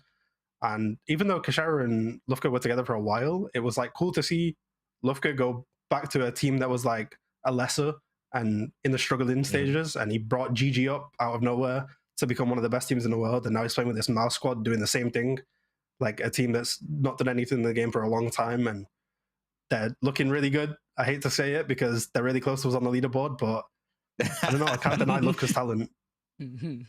It's a player we don't talk about as an individual. We talk about how he fits into teams. So this is a good storyline for us to carry through the rest of these games. We know you're here. You've watched a little bit of what happened. We now want to talk to you about what you think should happen or what you think is going on in the Apex Legends scene with one of our favorite segments at halftime, Hot Takes. Arctic, you prepared a hot take for us. You're getting spicy today. I think I know what it is, but it's time for you to let us all know what your hot take is and defend it. So go ahead when you're ready. Okay, I spoke to the producer. I told him I think that Seer, Horizon, Valk was the best legend comp we've had in Apex, the healthiest. I hate the ability metas. It's like you just die to Fusel and Crypto AMP, and that meta was just straight up shooting, and we need to see those legends back, especially with the bans. Just more diverse, just shooting legends. So you're saying you want Seer back in the meta? Am I hearing this right? Yeah, hell yeah. It was like my most fun legend to play in comp. We have a Seer main talking about it. Guys, I don't know. This is getting spicy as well. Chat, what do you guys think? Is that a hot take? It seems hot to me. Seer, does he need buffs? Was Valk Seer? Horizon, one of the best metas we've ever had. Arctic, thank you for that one. I'm excited to see what chat thinks. Let us know. And of course, that gives us an opportunity to see what chat thinks in a second. But Jamerson, how are we feeling about that, man? That's not tepid. That's not lukewarm. That's hot. The Venn diagram of people that enjoyed Seer meta and also are sane looks like a Seer meta endgame where all the exhibits are up. It's a full circle, right? Like that's all overlap. it is. That's my reaction to the hot take. I love it. Vicky, what are your thoughts on that one? I actually, you know what, talking back about different comps, one of my favorite meta comps was actually the Valkyrie, Cossack, and Gibby. The double big boy, like, flying in meta was pretty fun for me. The Seer, though, like, being able to have those type of end zones that we had before, being able to see where everybody was in these final zones was very chaotic. As a caster, too, you know, being able to take everybody, you see one Seer ult, another Seer ult, you can't tell the difference between one team that did have it, the other team that may not have had it at the very end, until you actually see from their perspective. Was so chaotic. But I understand the vision. I mean, you know, fighting through a serial is kind of like fighting through a Venn diagram. I mean, all the webs and combining together against one another. Chat, we want to know what you think, obviously, about that hot take, but we also want to know what you think in general. Arctic is here. We told you to give us some questions for him to answer, and you've already got your first one. Arctic, our first question from chat in our segment, What Does Chat Think?, comes from Warlord_Sirius X. I'd like to see more Newcastle. Don't see much of him in EMEA. It works well for GG earlier today. Arctic, what are your thoughts on that? More Newcastle in EMEA, something you need? No, definitely not. Definitely not. It's so boring. Like, reset meta, just infinite cover. I hate it. It's so boring. Like, I just want to fight a team and I want them to die. Well, now we know why you like the Seer meta, right? Okay, here's another one. Roman. Oh, Roman's just over it, I can see. Effect and Unlucky are far and above the two best mechanical players in the entire game. From YouTube and Roman trying to get the conversation going. Is this you agree, thumbs up, or you disagree, Arctic, thumbs down? Definitely agree. They're definitely up there. I wouldn't say the best, but just the way they play the game is far above mechanical skill. It's just game knowledge, just game sense. Like, they're just too good. That duo is, I think, the strongest duo I've ever seen in the game. They just kill everything. And people say it's down to mechanical skill, controller, whatever. It's not just that. They're just so smart and so good. The way they play off each other is just... I wish my team was like that. Well, you know, you guys can talk about that as we let you go back to your team and back to getting ready to play yet again coming up next weekend. So we appreciate you, bud. Thank you so much for joining us, Arctic. It's been great to have you here at the halftime. Thank you for having me. It was a pleasure. All right, Arctic, man, having a good time with us. I love it. Vicky, take a break. You've been on for a while. Jamerson, time to get into the action here as we switch maps and talk about how things have gone after 3. What's your big takeaway? You know, we talked to Arctic a little bit. Any you know, kind of thoughts on what he's brought to the table there, or just any general thoughts on our first 3 before we start heading into a map change in game 4? Oh, that was a great conversation. I wish we could have picked his brain a little bit more. I just wanted to know, like, what his insights were, particularly, especially for Team War, right? Like, they didn't have the strongest of days when they would have to be A versus B, but A versus C, they were basically farming lobbies. But what's the difference maker here in A versus B? And I think Effect and Unlucky Alliance is going to be a huge contributor to that. And really speaking about that duo in particular, it's, again, being able to see more and more of their POV really does go to show that, like, you know, ALGS is the big brain behind the scenes, right? Like, where he's telling them what our big macro is going to be. But as soon as team fight breaks off, it's the two of them. It's Unlucky and Effect that are always just bouncing ideas and like comms off of each other. ALGS is just kind of contributing a little bit here. It's like, hey, you know, I'm watching your back, blah, blah, blah, blah, this and that. And Effect and Unlucky are almost fight without really need to communicate. They know what each other want to do. And so when you have Effect still on that Fuse, which is now going to get banned out, he provides a lot of support for Unlucky. So now we'll see what he ends up going with. I kind of want to see the Ballistic because, again, their team fight is so fast. They're so good together. And the Ballistic really does benefit that. I mean, do you think that there's an impact as we get ready to go into Stormpoint of the fact that ALGS has been this kind of overarching leader, and this team has kind of been together in these pieces with this org for such a long time? Obviously, Unlucky has come in and you know, kind of changed the dynamic. Vibes was in there for a long time, but you know, the fact that you know, he's got kind of this trust in his teammates, it feels like they're comfortable with him being a little bit of that, okay, he's a little above us, but we're all equal in skill, and he's got the trust of saying these guys are just as good as I would be. I'm sending them off on these missions. I don't need to like kind of babysit them while they go do that. That's a lot of trust to have, and I think it comes from, in my eyes, and I want to get your thoughts on just how long this team has been together and been successful. Well, there's a lot of legacy things that contribute, right? For Alliance, of course, ALGS is just brilliant. But one thing in particular that we want to talk about here on Stormpoint is ALGS is how set he has been on being at Trident and North Pad. Right? Yeah. That has left Trident North Pad basically open for Alliance almost every single game they play until we go to LAN. So like just ALGS being on the team there in particular for Alliance, that means of course that their draft is open, that they get to get first picks or, you know, use their first round pick on the other moons that are, or excuse me, the other maps that are in the series. So you have small things like that that overall do contribute to it. And of course his overall just leadership is fantastic. I think, you know, really being able to build up his squad along the way and give them the comfort to really be able to reach their ceiling is probably the biggest contributor. Like without an IGL like ALGS, I don't think we see the same heights out of Unlucky and Effect. I mean, you know, you take a team, you know, with maybe similar caliber conversation coming up, you know, in North America gameplays and regions in Falcons, but you see that team kind of still as good as they were. You go back a year ago, they have a different squad now than they did a year ago. And as much as it feels like maybe a year's not that long, or, you know, a year and some changes in that long, in the lifespan of teams in not just EMEA, but in the ALGS, it is quite long to stay together, especially with the anchor of the team as ALGS and the org of the team staying the same.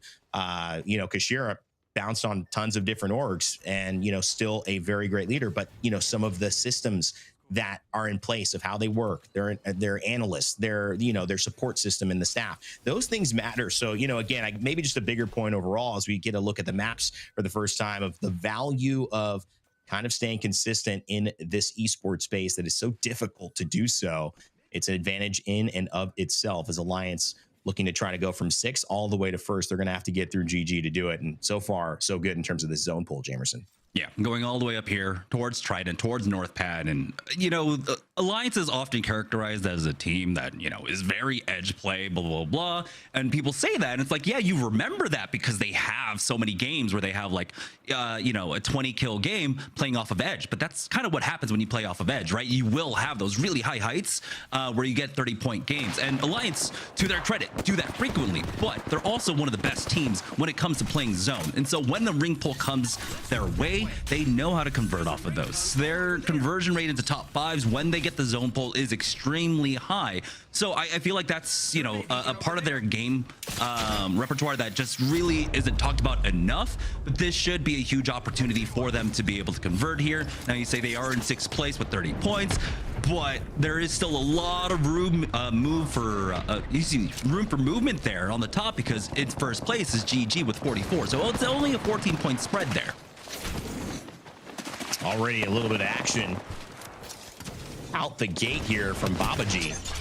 Bad Sniper taking some damage. R99s and G Scouts with some work. The Sparrow Q. Oh, and a little bit of the wall jump as well. He's going to find a kill there. Good stuff for Babaji. Stay healthy. Nephilim gone just like that.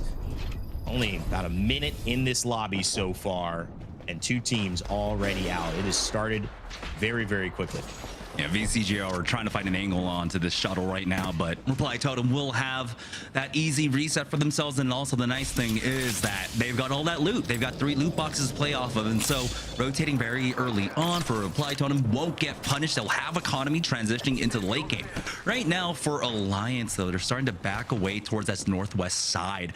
And they do ping out that there is another team. That's going to be FaZe Clan currently in North Pad off that rotation now. And this is actually looking really good for Alliance. If they can get rid of FaZe Clan, that northwest side of the zone is going to be under almost no pressure. All the teams right now are rotating in from the south and the southeast side. They're going to be coming from Cascades, the Spider Chokes, and the Wall. And so if Alliance can take that fight early on, clear it out, that might just be the game win for them. For Mouse, though, remember our winners from game number 3. They're going to be playing off of Godrock. This is the choke. If they can control this one, this is also a very strong position. We'll see if the ring ends up pulling this way. We do have a lot of zones that basically end around this spot right now, but they'll also be in a great position if it ends up pulling north towards those shuttles and gatekeeping to teams to the south. It's really up to them to control the battlefield. It's a great setup for a lot of teams who want to play north and hold that. South to north fighting, sometimes difficult on a map like Storm Point, especially even west to east, or kind of northeast as this map slopes up. Nemesis, though, 2nd place in the lobby, and you can kind of see why. The Devotion, the P2020s, they're going to be very, very difficult to fight against, especially when Zuni is playing like that, trying to make an escape. No getaway this time. That is a mission truly impossible, as Team Nemesis find a couple more to add to the tally. Yeah, you're not getting away from a Tempest Devotion.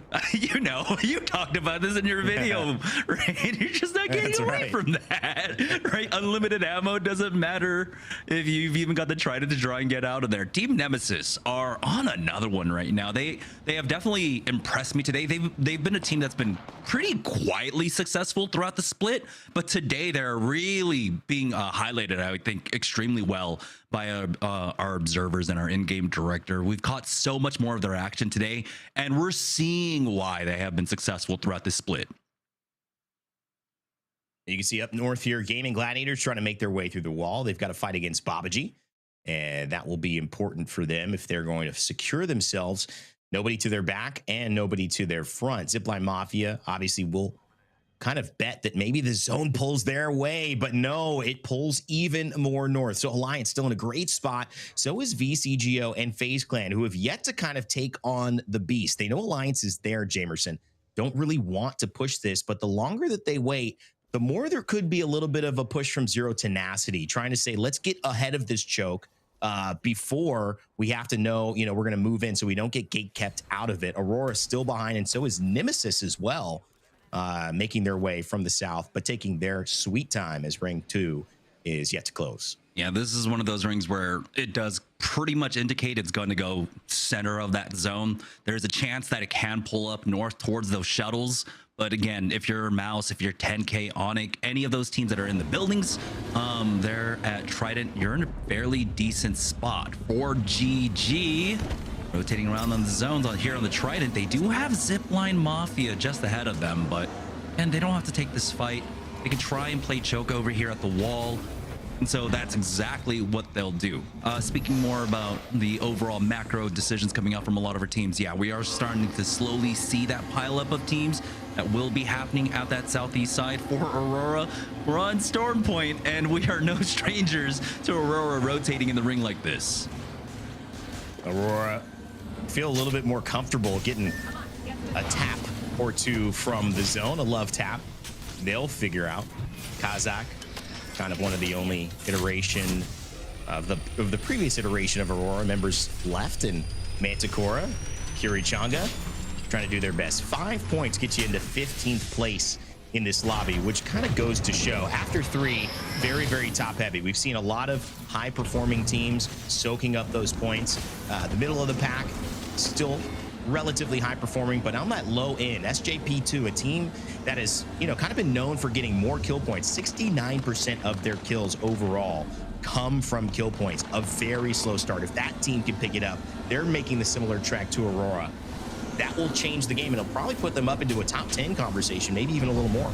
Yeah, overall in this lobby, there's a lot of room for movement. Both to either try and secure a spot for mid-season playoffs, but also secure a spot for regional finals, and also avoid relegation. So, you know, as we get to the final 2 games of the series, we'll have a bit more clearer view of where everyone stands right now. But yeah, Aurora is definitely one of those squads that just wants to fight for securing a spot into regional finals. Nemesis. Oh my God, pop that Tempest, and hey, look, they've got 30 seconds left on it, Rain. That's right, and you know, the fact that they still have 30 seconds, but it's not resetting anymore, it means that this eventually will run out, no matter how many knocks they get, and from the looks of it, it could be a lot. That's one already down to Denze, and Zuni trying to find it. This is that SJP squad that we were talking about. Can they somehow use their strengths here to get that kill pressure and get themselves back in contention for this lobby? It looks like that will be it. SJP2 not having a great day. Team Nemesis now in first place with this pressure as the Tempest finally wears off. And that does go back to the point of that video for you, by the way, right? Like, yeah. They thought they had a third party, but no, they have basically a fresh Tempest across Team Nemesis to still be able to fight throughout all of that. And it's hard to read that, right? Like, for SJP2 coming in for the third party, they just don't have that information. The fog of war is just, there's just too much. Here's Zipline Mafia forcing back Gaimin Gladiators, who decide to hoof this one. Artsy taking a lot of damage though from them across the ways. We'll be able to just reset with that mobile shield for the time being. Vitu, what happened to you? 1 HP. He is forced back. Zipline Mafia might have to give up on this. I mean, there's so much more of them exposed than, you know, who they're fighting. I can see that it looks like it's a great spot, but it's not really. I mean, the fact that they can retreat to the building is the benefit there. So Gaimin Gladiators kind of doing what they need to do, which is they have to shoot them off the top. Otherwise, they could be in trouble. Zipline Mafia now going back to their strength, which is inside the base to reset, knowing Gaimin Gladiators is to the side of them. The team that moves first, though, Jamerson, could have the advantage here as we take a look at what our Ring 3 countdown has in store. Yeah, no one's surprised by this poll whatsoever. Mouse in God Rock, 10K inside the buildings along with Onyx, and then the IMC Armory for Mind. The biggest issue is going to be for Mind. They're going to have a crash of possibly 3 teams onto their building. We'll see what Gaimin Gladiators do if they decide to swerve on down to push through that choke, or if they go through a wall. But I think the position of Zipline Mafia is going to stop Gaimin Gladiators. So we're looking at 4 teams pushing up through that north side. For Team Nemesis right now, they're about to secure themselves that mythic bin, along with all the kills that they've already gotten. Now they're getting a mythic bin, so Zipline Mafia might be next on the chopping block. But Team Nemesis don't have to commit to a fight there, right? They can, of course, choose a different choke point to play off of. And I think the movement from Zipline Mafia to get further west is going to be important here.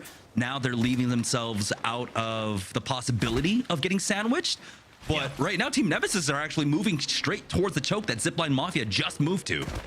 You know, and this is to me an advantage for them because, you know, obviously the no ballistic ban, they can keep playing in their pocket, especially on a big map like Stormpoint. You need characters that can move, that can give you some type of advantage in these wide open spaces. That's where the Bangalore comes in with the smokes as well as the catalyst. So if they do get in trouble, but this is, make no mistake, an aggressive lineup that wants to fight. And so they're still going to have that strong advantage. GG here taking an interesting spot. They're going to contest Alliance. Alliance has been able to have a very easy kind of pathway to what could be a final zone, but it's not unless they get past Light and this play. Whistler will go out. Means they can't step forward unless they want to stop firing their weapon and take a little bit of damage. Light gonna throw another Whistler out there as well. He's got one more in the tank, 2 arc stars, but now an EMP is gonna come from. Can they destroy it? No, they get hit. So what does this mean? Any pressure coming in? A grenade as well. Blast is down. Alliance have found their moment. They've slipped through the seam, and now Funk is last man standing, and he'll go down right away. Gaimin Gladiators challenge Alliance, and they lose to the Goliaths. And the thing is, for Gaimin Gladiators, you have to know that it's going to be Alliance there on that spot. You have to know. And so they were ready for that fight. They had the Tempest pop, but here's Team Nemesis now pushing out onto Team Mouse. Lufka already down. Remix Powers needs to hold the line here as 0-0 is trying to heal on the other side of this one. EMP out as now 10K are looking to get involved into this fight. You can see one person coming in for the third party. Remix Powers knocked. Zipline Mafia now in for the fourth party. Fighting through those walls. There aren't quite walls. Bullets being able to fray through as long as you stay one toe away from Zipline Mafia, finding themselves a bit of trouble to back out. And obviously Nemesis finding Mouse and saying Aku, the second highest kill leader in the game alongside Zuni, going down to Zuni in that exchange. Zuni, by the way, adding to his 19 kills, making it 20 there. And Aku with 13 on the board. These two very, very impressive today. Got to shout out Remix Powers as well, who's also got 12 overall. So you can see why Nemesis still in such a good spot, but they've got more work to do with Zipline Mafia right here, Jamerson.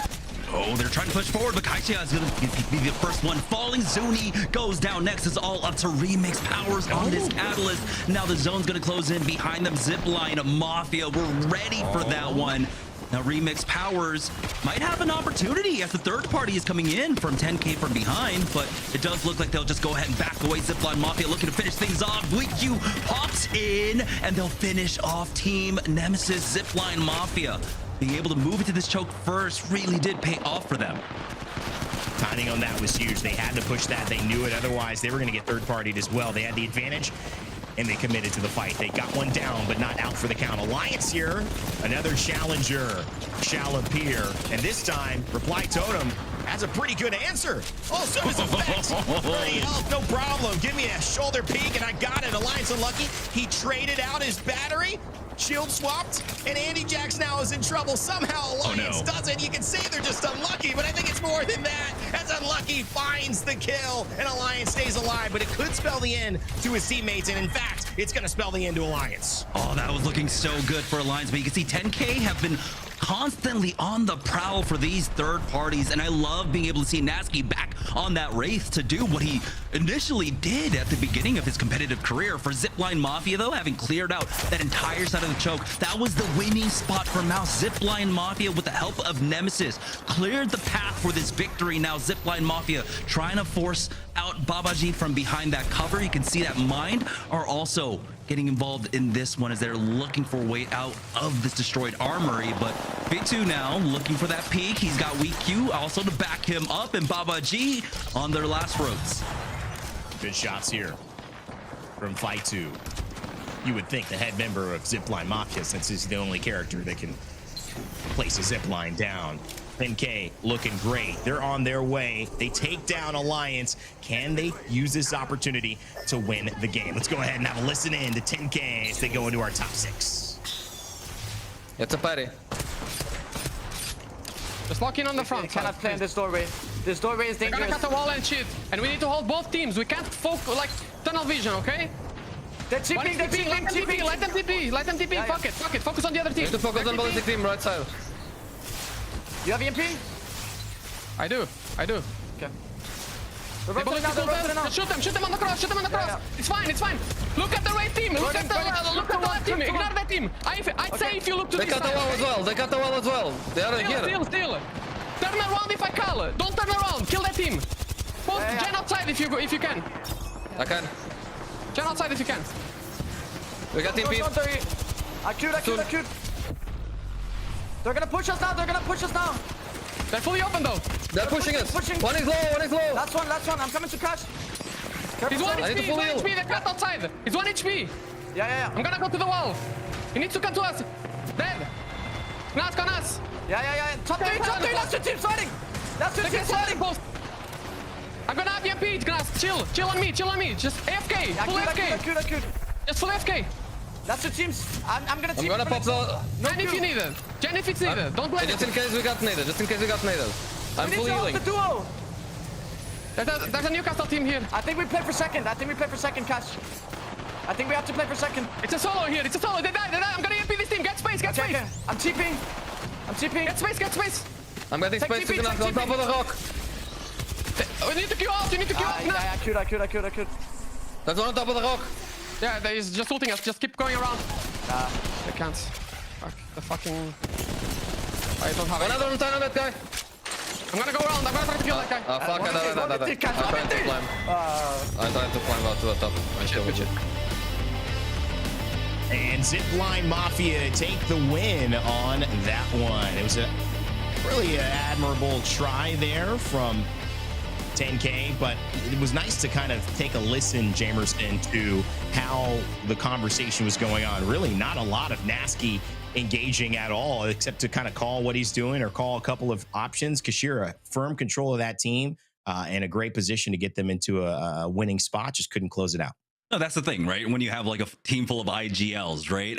As individual players, once they're doing their individual stuff, they kind of know what the others are looking for. So there's a lot of things that he doesn't have to communicate. So when you see him push out of that building with that Wraith by himself as the cat walls are coming up, he knows he needs to do that because that's what he would have come to his Wraith player to go and do. So they're cutting out a lot of communication in that regard. And in that specific environment, it worked out extremely well for them because they had 3-4 basically on that rotate out and they needed to clear out that eastern path. And so in that confusion, they kept it very clear what they needed to do. But once it got to that final late game, right, where it was 3 teams remaining, you have to note that it was mined as a solo. And unfortunately, there was just so much going on that eastern side that there was a lot of fog of war. Luckily, though, Kashira on that crypto was able to suss out, hey, here is a solo. It's fine. We don't have to play for second place. But unfortunately, because of that fog of war at the end of the game, they just didn't have a clear team fight win. It ended up being Zipline Mafia who took that God spot away. Remember, that was the spot that Mouse got to early on. Team Nemesis fought for it. Zipline Mafia fought for it. And Zipline Mafia came out the winners in that big fray over that God Rock. And they were able to control the battlefield from there and take the win on that zone poll. And, you know, to look at the other side of this, Team Nemesis, a team we talked about the entire game, 12 points off of 1 placement point and 11 kills. You know, this isn't really a winning strategy across the board for the ALGS, but it is a dang good strategy to be able to put yourself in contention for a win. Nemesis still have a lot more to do. You know, they got caught by Zipline Mafia, which ended up being just a team in a better position. And if you put Nemesis in that position, you're thinking, well, they probably could have a chance to win the game. That goes from 12 to 22 points. They're not playing that way, though, which is where that kind of strategy of playing zone or playing edge and rushing at teams does have its limitations. But overall, you look at these 3 teams, Jamerson, great performances, and it also puts us into a conversation of, is 10K now on the move to kind of make that statement I had stated about them earlier, like to come out, try to take first, try to take second, try to be a team again to prove themselves against Alliance and an incredible lobby that they're in. Yeah, 10K were on the verge of being in that relegation area before their win yesterday. And now with this performance coming out here, they're shaping up to honestly make a decent chance and a run for mid-season playoffs. I mean, regional playoffs, I think, are definitely in the cards for them at this point. They've pretty much cemented it with the performance over just these last 2 maps alone. Yeah, and that's a huge thing to remember, guys. By the way, regional finals coming up next weekend on the 15th. You can catch the teams who make it into the top 20 in EMEA going toe-to-toe against each other. Higher stakes than we've seen here, but the chances for these teams to make it, they're on display right now. We've got Mouse trying to make it into qualifications for the overall midseason playoffs. We've got UAIM and FaZe trying to get into our regional finals next week. All the action continues as we head to our final 2 games for EMEA Match Day 9 right after this.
Sony in Zone, the official monitor of the Apex Legends Global Series.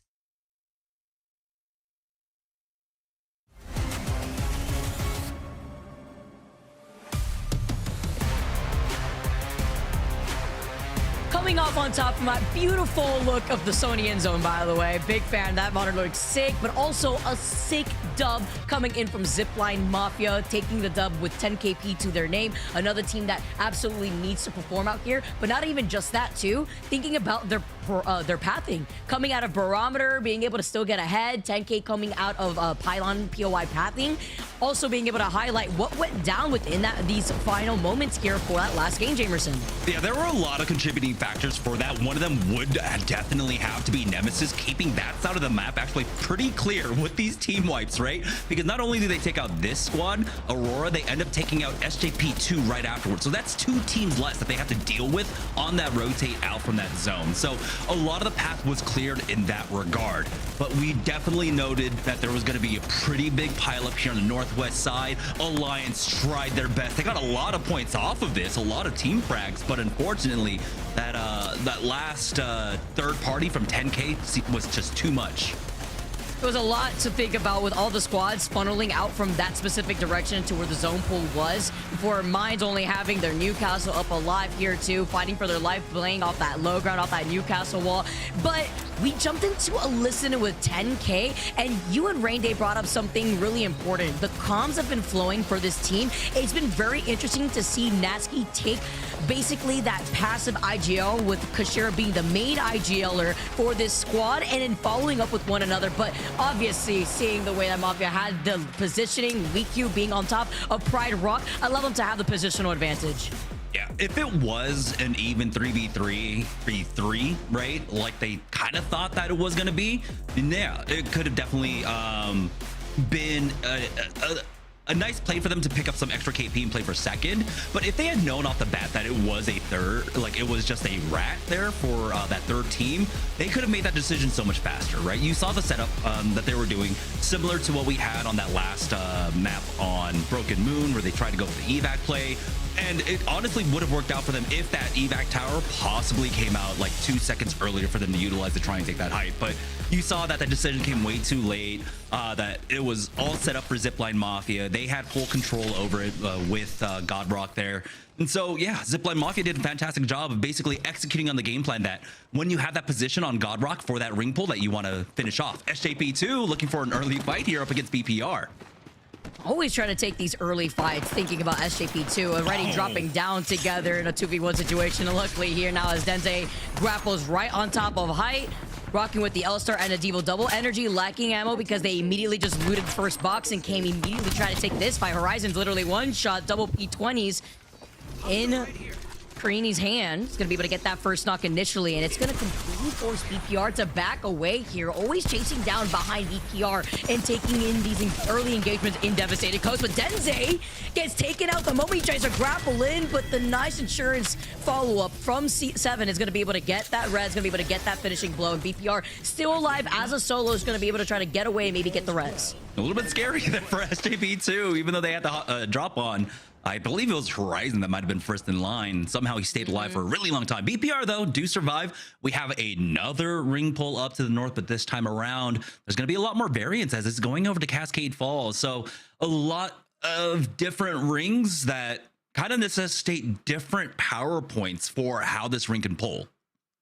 I think it's been very interesting to see how these end zones in Stormpoint have played out, even from like scrims to the way that we saw some end zones yesterday. We saw a lot of variety end zones from yesterday's matches. We saw like a Pylon Jurassic, down Beast, Wall, and now seeing closer over to that north side Cascade Falls area where Mind have their POI advantage. They have the ring console on top of it all. But something else I also want to highlight too is where Team Nemesis is currently located over by their POI in Coastal Camp. They'll be able to play objective, but in general, this squad, Jamerson, has just been insane. They are leading the pack in first place with 50 points, 41 total kills. To put into perspective, the second team in the overall standings, Gaimin Gladiators with 45 points, only has 20 kills throughout the course of these last 4 games. Zuni himself from Team Nemesis has been able to acquire 20 kills throughout the course of these last 4 games, and it's looking like if they keep trying to take these fights, they could definitely find themselves up on top, finding themselves with not only the KP points that they need, but the positioning too, even with the zone pulling over to their north side. Yeah, the last time we saw a breakdown or a ratio of kill points to placement points like that, I think it's like 4-to-1, 5-to-1 right now for Team Nemesis. Is Twerkaholics from the ALGS Open. Oh, yeah. Team to pull a ratio like that. So Team Nemesis are pulling that kind of team fighting right now. SJP2, though, on the hunt for the rest of the BPR members. That's going to be Nyx, the final one to fall. They even pop the Tempest for that. There's no risks being taken from SJP2 here, and understandable. Right now, they're in 17th place with 6 points over 6 points, and they started off the day 12th overall. So their spot in the regional finals was not cemented. They still need to have a very solid day here to make sure they make it to at least regional finals. A lot here for a lot of these squads that know. Oh, talk about nade galore out here. On Nick, gotta be able to share. Building over to the side. Another spot over to their left side. So many teams have already been able to find their place in Cascade Falls. Squads ahead of the game with the amount of cryptos we have in this lobby to be able to obtain the information on where these zone pools are going to be. Yeah, we're even seeing teams that just were not able to make it there in time. But again, with how this ring can pull, if it ends up going towards lift side and such, if it goes a little bit further up that hill, you're looking at teams like Nephilim, Mouse that might be in power of decision. VCGO could also come down from the wall to try and take that position. Again, this is one of those rings that has a lot of variables to it in what the God spot can be. But, of course, just being inside Cascade, being inside one of the buildings is a very easy way to secure at least the top 10. It also comes into factor the different legend compositions that some of these squads are running, where they want to find themselves in these buildings if they don't have a solid control legend, right? Like the amount of Watsons that we currently see right now allows these squads to play a much more bunker down composition, but also there's a lot of ballistic, there's a lot of crypto, Pathfinder in these lobbies too, 10 ballistic picks, 10 crypto picks. So if you have a much more aggressive composition and you want to hold the north side even of Cascade Falls away from a lot of the fighting, like Nephilim, who could actually bunker down and find themselves where that survey beacon is, they can deny that information from teams that are going to rotate from the north side like VC Go or Gaimin Gladiators. Yeah, it's kind of important that we still have the crypto available here because we did have, I don't think we talked about the Sparrow ban coming in after game number 4. So having that legend that can safely go for the UAV scan is going to be super important. But it does look like for Aurora here on the western edge over by Mill, they'll be able to go ahead and hit that with the Pathy. And they don't really have any fights on the edges for them to take, unfortunately for them here on Stormpoint. You know, they're really good at trying to find these fights, but we had a lot of teams move in very early on to get center zone for the Cascade Falls ring. They did scan, I believe, the teams over at Checkpoint, and that's instantly what they're moving towards. That's going to be FaZe Clan and Alliance here, but for Alliance, they want to play this western edge of the next zone. They've got both scans to hit off of this, and so this could be an incredibly strong position for them. They do have one player that's actually still far off at North Pad that's coming back towards Checkpoint right now. FaZe Clan, they're playing this choke, and they're going to try and keep this one clear, and it's going to actually force Aurora to the north. So it's up to Alliance now to try and play gatekeeper. And Aurora going outside of zone so that way they could get a survey beacon scan just to know from what direction they're getting gate capped, because over to their north side was Alliance over by Checkpoint, and then over to the south choke was FaZe Clan waiting for them on the outskirts of down B. So they've completely now wrapped around to continuously play objective, a little bit more of the Aurora that I was used to seeing before, aside from the fact that they're not as aggressive, but playing objective, and of course adding into the fact that the zone pulling over to the far north side of Stormpoint, making it harder for them to get there quicker, as we've been seeing them get to in the earlier games, which also just hasn't really been working out for Aurora once again. But for Alliance, they tried it out in the distance. They wrapped around completely. They have held Checkpoint. They had the ring console. They had a survey beacon, and now they're waiting to see. Maybe there's some of the stragglers from Aurora waiting for them on the other side of the choke. Yeah, I believe they just sent their catalyst to go for that ring scan, and Alliance will note that out. It's a 2-man. They're going to try and push off of this. Unlucky. He's on that Pathfinder. He can cut the distance on them. You can see they have taken some damage on the way in. A nice pickup there just to get the purple in time. And Alliance with the 3v2 want to try and take this thing by win. You can see Aurora backing away to try and get to the catalyst, but really their only option is just a full retreat. There is never a bigger fear that I have, aside from seeing Sheila looking at me and I have no cover, and then seeing the Ballistic Tempest being unlocked, and then you have only 2 teammates right next to you. Huge nades coming in. Talk about putting in the pressure as VC Go lose out on No-No. Shieldbat being able to be popped for Kiner, and now as a duo try to slide in to try to take advantage of the 2 players that are playing split position from GG as they eliminate VC Go. Talk about Blast holding the off angle to allow Funk to just funnel them into his own line of sight. Oh man, back over this fight between Aurora and Alliance right now. Alliance giving chase. Unlucky knows that basically 50 HP on the other side. This one for the KP somehow doesn't connect with most of that, but he will be able to finish off that last member. And now it's all about trying to secure that last kill onto the catalyst, wall down, and Alliance will chase after this one. This does give FaZe the opportunity now to move on over to another choke. As Alliance, though, this is important for them to clear out this northwest side of the zone. Hakis gets that syringe off just in time, but he's gonna have to start working his way on in. But yeah, now taking a look at the rest of the battlefield. We're down to 15 squads here, so a lot of early fighting, but this is a huge opportunity now for Alliance. This ring ended up pulling a little bit further north off of Cascade Falls towards that Nephilim spot that we were talking about earlier. There's still a chance that this can pull down to Cascade, but everyone now is starting to basically bet on this northern pull. So for a team like Gaimin Gladiators that was able to deal with VC Go on the north side, makes it that much easier. For Alliance that was just able to clear out Aurora, make it that much easier to play here. And now they'll be able to get through that choke that FaZe was able to get ahead of them, as you mentioned before, because they saw the fighting and they knew that there was not going to be anybody to gatekeep them in that choke, where they found themselves in a free building over to the southern side of where we mentioned for Nephilim and where that beacon usually is. Mouse 2, Ochek ready to go. See the Devo also blaring here. Aku taking a lot of damage. Crazy nade from the other side here to put in that pressure onto Mouse. This is the other power position that first ring that I was talking about as Lufka gets pushed. It's a 1-for-1 exchange. They'll bring this down to a 2v2 for Mouse, but Aku falling with 0-0 all the way in the back. This is going to be difficult for him as SJP2 continue to chase.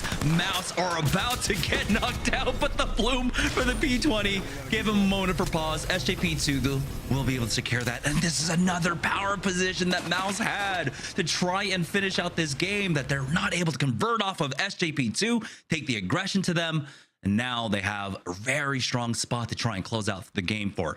Now, as we get a better look at the ring, you can see with this zone closing, we'll have better confirmation about where this pulls, and there it is. Never mind, it does end up going straight back down there towards Cascade Falls. Man, nobody also hit the mythic bin. Everyone was already so quick to rotate after now looking at where the zone pool is. Also wanted to highlight Kearney, the Mirage player, is popping off this game. He already had like 3 KP to his name right there too after an early fight that we saw from SJP2 over to the south side of Storm Point. But look how open to a zone like this is going to pull. You know you could hold on to high ground, but you can't rotate there too early. On the outskirts is Team Nemesis on the north side of that zip line, overlooking the action on the edge of zone. Make sure no one's going to come up from behind them. Maybe waiting to see what could happen from squads that want to take a more wrap around rotate through the south side of Cascade Falls, but specifically looking at the squads that will have to come in from that southwestern side, Jamerson, that's where that congestion point is going to be. Yeah, that's why if you're a team like Nemesis, SJP2, you're just going to be watching on. Hopefully you've got your 30-30s. Hopefully you got your scouts and such, just to try and sneak away some kills, because there are going to be a lot of free KP for you to try and pick up from that height. For GG, though, going to be able to work their way on in deeper. And it looks like a pretty safe spot, but that's the hill that I'm looking at. Team Nemesis will have a lot of angles, safe angles to play off of to try and get some free KP. You can see other teams now trying to get deeper in. Zero Tenacity dropping onto Gaimin Gladiators, who had just made their way here.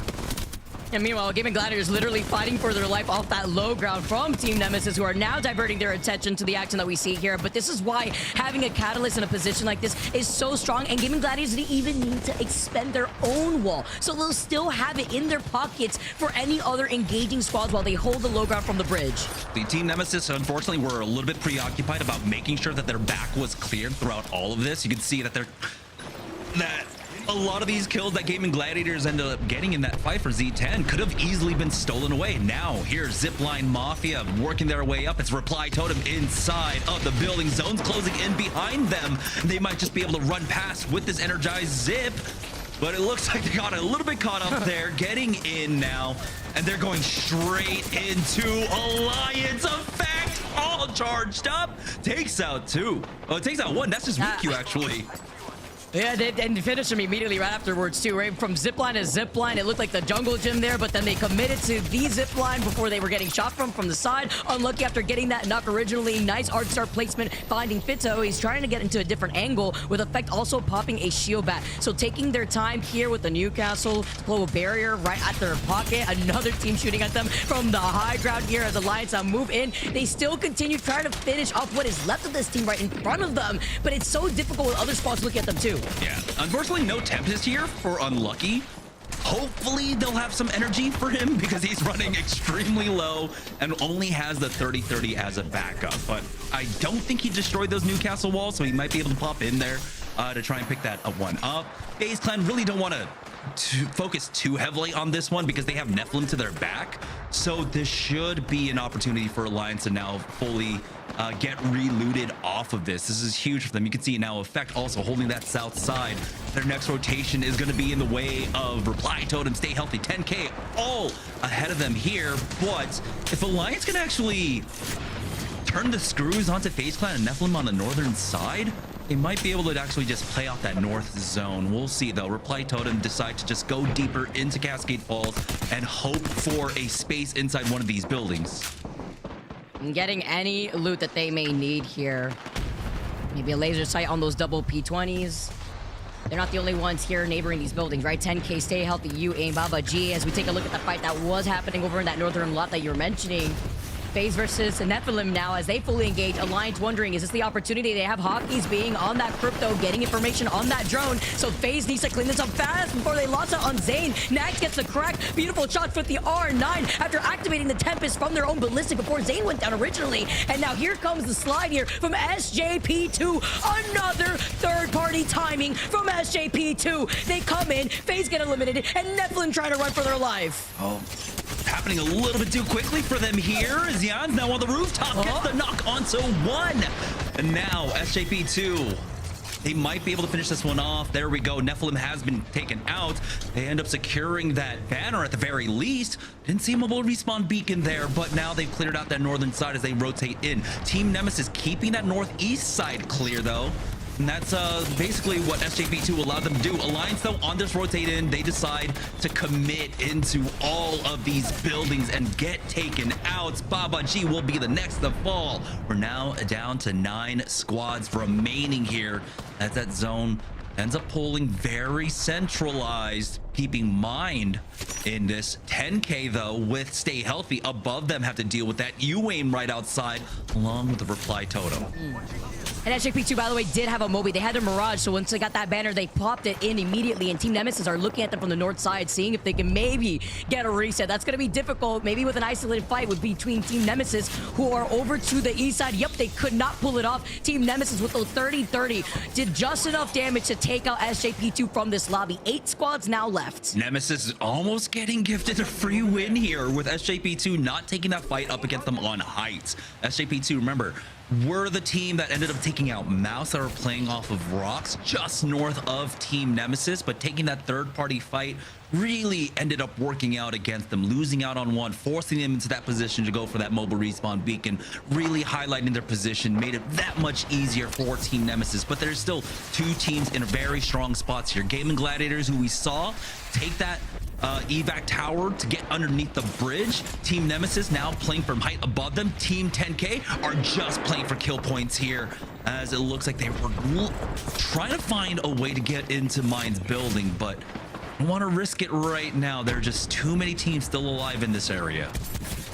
Just to highlight the teams that now after 5 games where they're situated, and the teams that are in the bubble. UAIM still having blue Evo shields. EMP now coming in, maybe swing and help them out and getting out of this corner, but misses out on these crucial Devo shots. Still feeling the pressure of the 30-30 shots, pelting them from afar. Could be from Gaimin Gladiators, could be from Team Nemesis. They commit through that zipline, still looking to their back to make sure that they're not going to get pinched by other teams that are still shooting at them. With the 30-30, they find Max Strafey. Strafey, though, gives his life for this play, essentially. That lurk play picks them up a kill, and now makes it a little bit easier to play off of the south side. Gaimin Gladiators can't really poke out to try and go after this either, because Team Nemesis are still playing off height there. Right now, though, we've got a 3-team pileup. Mind, Stay Healthy, 10K all on this building right now. As Team Nemesis and Gaimin Gladiators are looking for anything to make this much easier, but you can see we still have 7 teams alive for this final zone. UAIM, they were alive for now. Artico putting down the fences, seeing if they can maybe get the res. It's going to be so hard to Stay Healthy. Another team swinging by. Oh, AJ didn't expect there to be a team just waiting for him at the door. Stay Healthy, only having Falcons, while 10K looks for the engagement. Falcons gets a sneak up through the 6 and gets another knock. 10K getting eliminated. As this is huge. Falcons secures top 5 for them as Zero Tenacity, the lone rat, ends up getting picked off, bringing us down to our final 5. So huge plays out for Falcons now. He's still alive, and he can play spoiler for Mind in this end game. You can see Gaimin Gladiators have also been pushed now from Team Nemesis. And so it's all Team Nemesis looking to control the majority of this battlefield right now. Think about the teams on that bubble like UAIM, the fact that they're still alive, the fact that they were able to get that reset. Mind being the other squad who have tried to find pathing right outside this building, now forced to move back. Gaimin Gladiators still alive as a solo. Stay Healthy, the same thing, as now they're forced out, and Team Nemesis are just looking at everything go down in front of them. Stay Healthy finished off, bringing us down to our final 4. We still have GG alive throughout all of this. The Catalyst player, we'll see how much longer they can survive for, but looks like Blast will go down. It's going to be a 3v3v3 Team Nemesis, though. Here on high, contending with Mind, and they're trying to keep teams at bay, but Muriel's been really deadly with that long-range weaponry. Artico behind the walls, goes for the peek and does a lot of damage here. Now it's Team Nemesis waiting for the third party. Don't forget they just got the res too, right? So they were lacking in some loot. If you're thinking about the path, they brought back Max Strafey, 3 squads left with Zuni now holding onto Height, holding onto the Devo, lacking a little bit of ammunition, but he may not even need it with Remix following up with his own Devo. And now Team Nemesis looking just to finish things all up. They are stuck behind, and I think it's just Muriel all the way back here. And there it is, Team Nemesis with an amazing day so far. Game number 5 capped off with the win. This team is impressing more and more as the day goes on. And that's with 10 KP to their name, holding the position that we noted, Jamerson, from very early on in the game. From that high ground zipline positioning closer to where usually that survey beacon spawns, they were able to hold that down, and they also worked great into their weapon loadout composition. We saw the 30-30s in the feed, and we saw the Devos allow them to shine by the very end when everything became close range. And I'm wondering how much of just Nemesis's presence, right, in that southeast side of the map really did dictate how other teams moved. Like SJP2, right? Completely avoiding them as much as they could, swerving on to that northern east side of the zone instead. Going for that third party up against Nephilim. I'm wondering how much of that is just the presence of Nemesis so far in being able to team fight on the day. I mean, they've been doing amazing, right? We were noting at the beginning of this match, Vicky, you in particular, their kill point ratio was absurd. It was like 4-1, 5-1. But now with this win, though, it does kind of change that one up. I think it might drop down to about like 3-1 or something like that. But still, it's something that you don't get to see often when it comes to a team at the top of the leaderboard. And this also allows Zuni from Team Nemesis to have elevated himself to be the second best performance this split with 22 kills. Same thing could be said about Unlucky from like match day 6, but it's insane to see the performance that Zuni, Remix, Team Nemesis in general, Kashia has been able to put in a performance on a day where it matters the most. And we will also be banning Ballistic going into our final game of the day. It was Ballistic and Crypto, I believe, that were tied for the ban. This still leads a lot of squads like Alliance, like 10K to have that availability to the Crypto.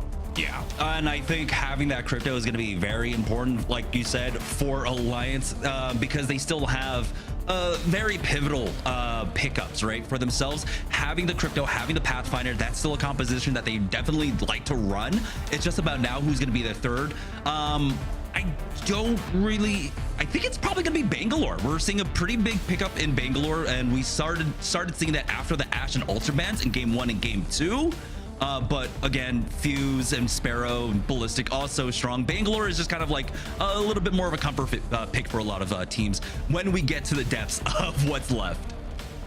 Yeah, it really comes through to help out a lot of these squads too in terms of repositioning as well as resetting here. As we take a look at the series results thus far, look at this Team Nemesis with 51 KP. They've expanded this lead, creating a gap between themselves and our second place squad at the moment, Gaimin Gladiators, with 56 total points, 26 KP. But this already just highlights how much KP Team Nemesis has soaked up throughout the course of these last 5 games. And a win here would be huge. A 16-point lead over GG. So they just need to have a decent performance, and I think they edge out GG for that win. A plus 25 on the day for Nemesis would put them up there with Alliance, with Na'Vi, and so this would be a fantastic way for them to finish off the split. And another great performance from 10K will allow them to maybe overtake Ronin in the overall stands. We're gonna have to see. We still have one more game to go, and that's coming to you on the other side of this break.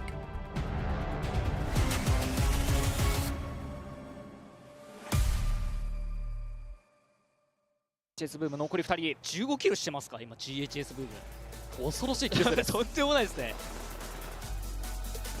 ただ外で待つのはスプリットマントップのチャンピオン数を誇っているノイジーボックス現在8つのチャンピオン大台の10に向けて SBI の立ち位置に襲いかかる今日の前半では久々のチャンピオンを取りました今日2度目のチャンピオンあるのでしょうか万別ミケの立ち位置180度挟み込んでいきましたただフナティック全滅別チームの介入もあったかそうですねアルデブが介入してきてフナティックが先にアルデブに狙われてしまったので後ろにはロスト上からレッドラムズの車線が通っている。アルデムここで全滅。これ3対1ですね。レッドラムズいい勢いが出てきた。絶望的な順位から踊り出ることはできる。後ろにキャッスルウォール。ただ上から一方的に打ち下ろせるのは SBI です。そうなんですよ。これディボーション球無限ですからね。テンペスト起動中のディボーションは圧倒的。装填全滅。残り2部隊です。残っているのは下のアーミー。広く展開している SBI が圧倒している。複数方向からのディボーション地獄削り、ね、ただポジション自体は有利なんですが SBI 蘇生通してるので、はい、これはちょっとリアルです。ピンチエゴイスト上がった。エゴを見せる。単独勝負。後ろ間に合うか。ゾーン2横からイグリュウが落とした。さあ最後に取りキノールは取り切った。挟んでますね。これは分かんないですよまだ。アルデブもかけた。ネフドール残り1人。ただ取ったのはリアライズノバ。CR との一騎打ち。どちらも苦しい立ち位置から上がってきた。お互い取っている。CR 残っての30。おボンブイワン取った。食らっちゃうか。 1v1 体力苦しい。取ったのは